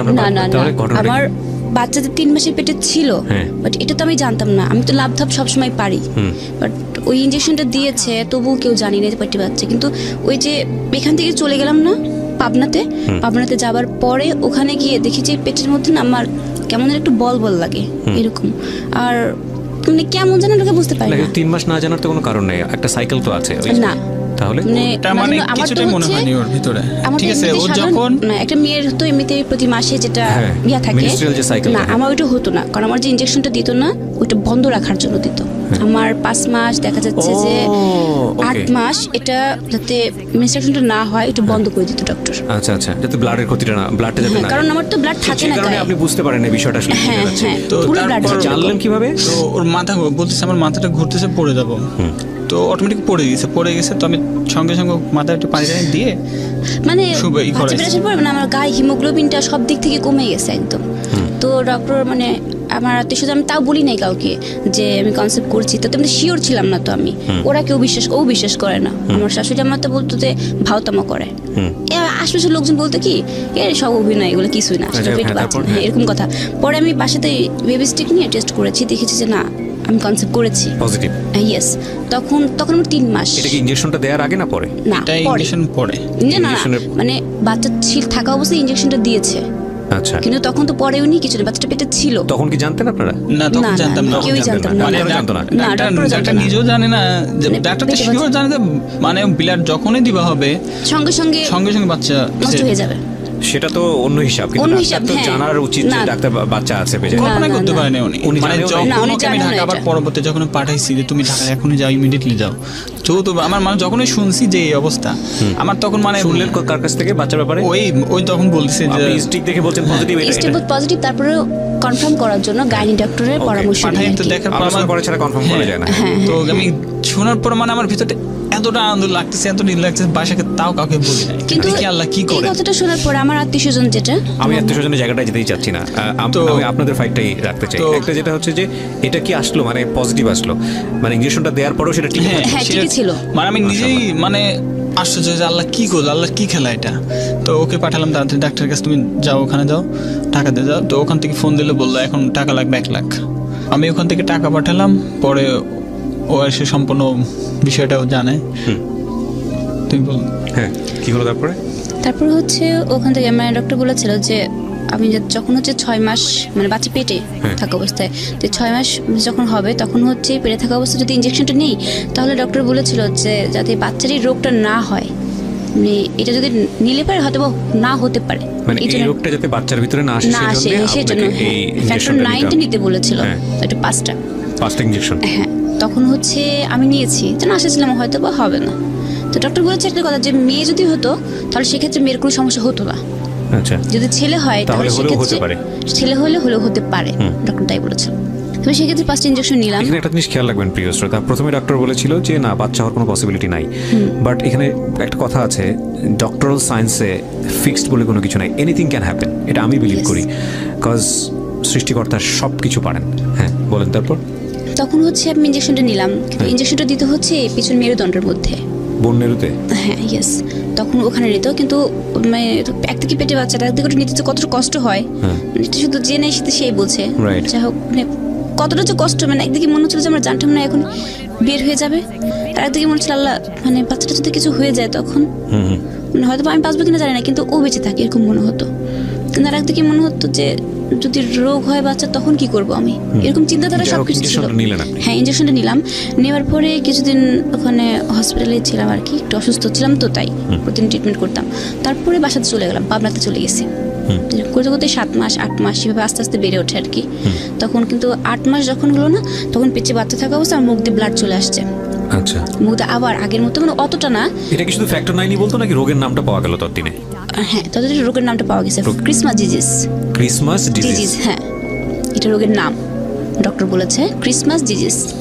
এটার রেশিওটা কেমন, মানে কতজন লোকের মধ্যে এটা হয়, কি রকম? এটা সাধারণত মেয়েদের ক্ষেত্রে খুবই কম।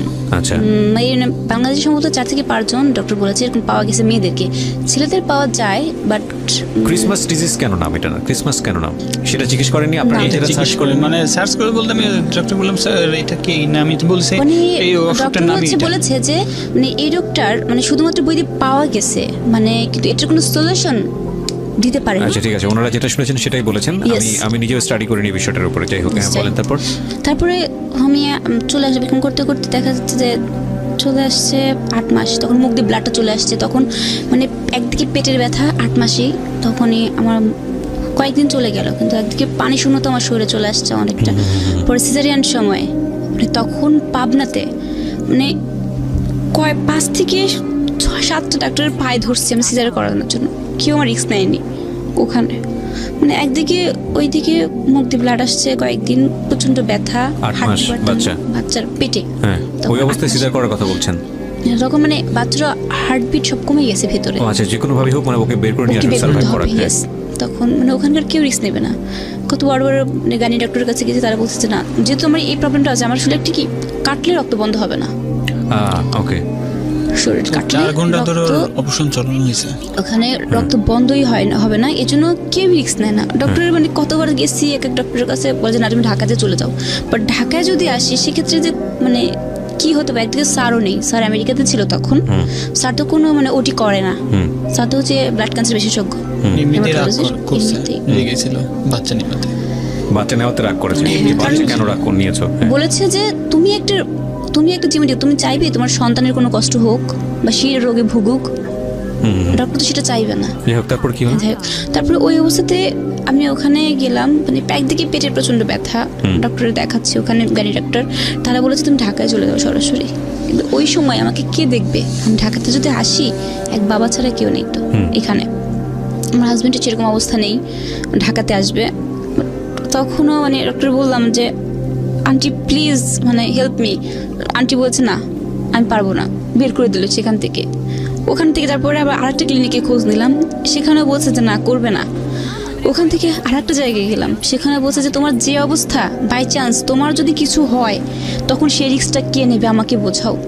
ওখান থেকে ডক্টর বলেছে। তারপরেও কেউ যখন নাই নিল, তখন আরেকজন ছিল যে উনি অনেক সিনিয়র, ওনাকে বললাম যে ওনার পাটা পর্যন্ত আমি ধরছিলাম তখন, আচ্ছা দেখেন যে করেই হোক আমাকে একটু বাঁচান। ঢাকা যাওয়ার মতো আমি ঢাকাতে যেতে চাচ্ছি না, ঢাকাতে গেলে পরে আমার একদিকে ব্যয়বহুল খরচ, তার উপরে একটা লোক নেই আমার দেখার, কে দেখবে আমাকে। তখন উনিও রাজি হয় না, উনিও আমাকে বলছেন আমি পারবো না, তুমি চলে যাও, কারণ তোমার যে অবস্থাটা, কারণ তোমার যদি কিছু হয়ে যায় আমাকে তো একদম জেল, তার কথা কি যে জেলে ঢোকাবে তোমার পরিবারের লোকজন। তখন 3 দিন 4 দিন এভাবে যেতে থাকে, তখন ব্যথা দিন দিন খালি বাড়ছে এরকম। প্রতিদিন রাতে প্রচন্ড ব্যথা, না পেরে এসে লাস্টে ওনার পায়ে পর্যন্ত ধরছে আমি ডাক্তারের। পরে উনি রাজি হয়েছে, রাজি হওয়ার পরে এবার ক্লিনিকে গুলো খোঁজা হয়েছে, ক্লিনিকগুলো রিস্ক নেবে না, আমাকে রাখবে না, বলতে ঢাকায় চলে যেতে। পরে নর্মাল একটা ক্লিনিকে গেছি, সেখানে আমার ওটি করা হয়েছে, কিন্তু সেখানের কথা যে যেসব মেডিসিনগুলো ক্লিনিক থেকে দেয়নি, বাইরে থেকে নিয়ে আসা হয়েছে সমস্ত কিছু।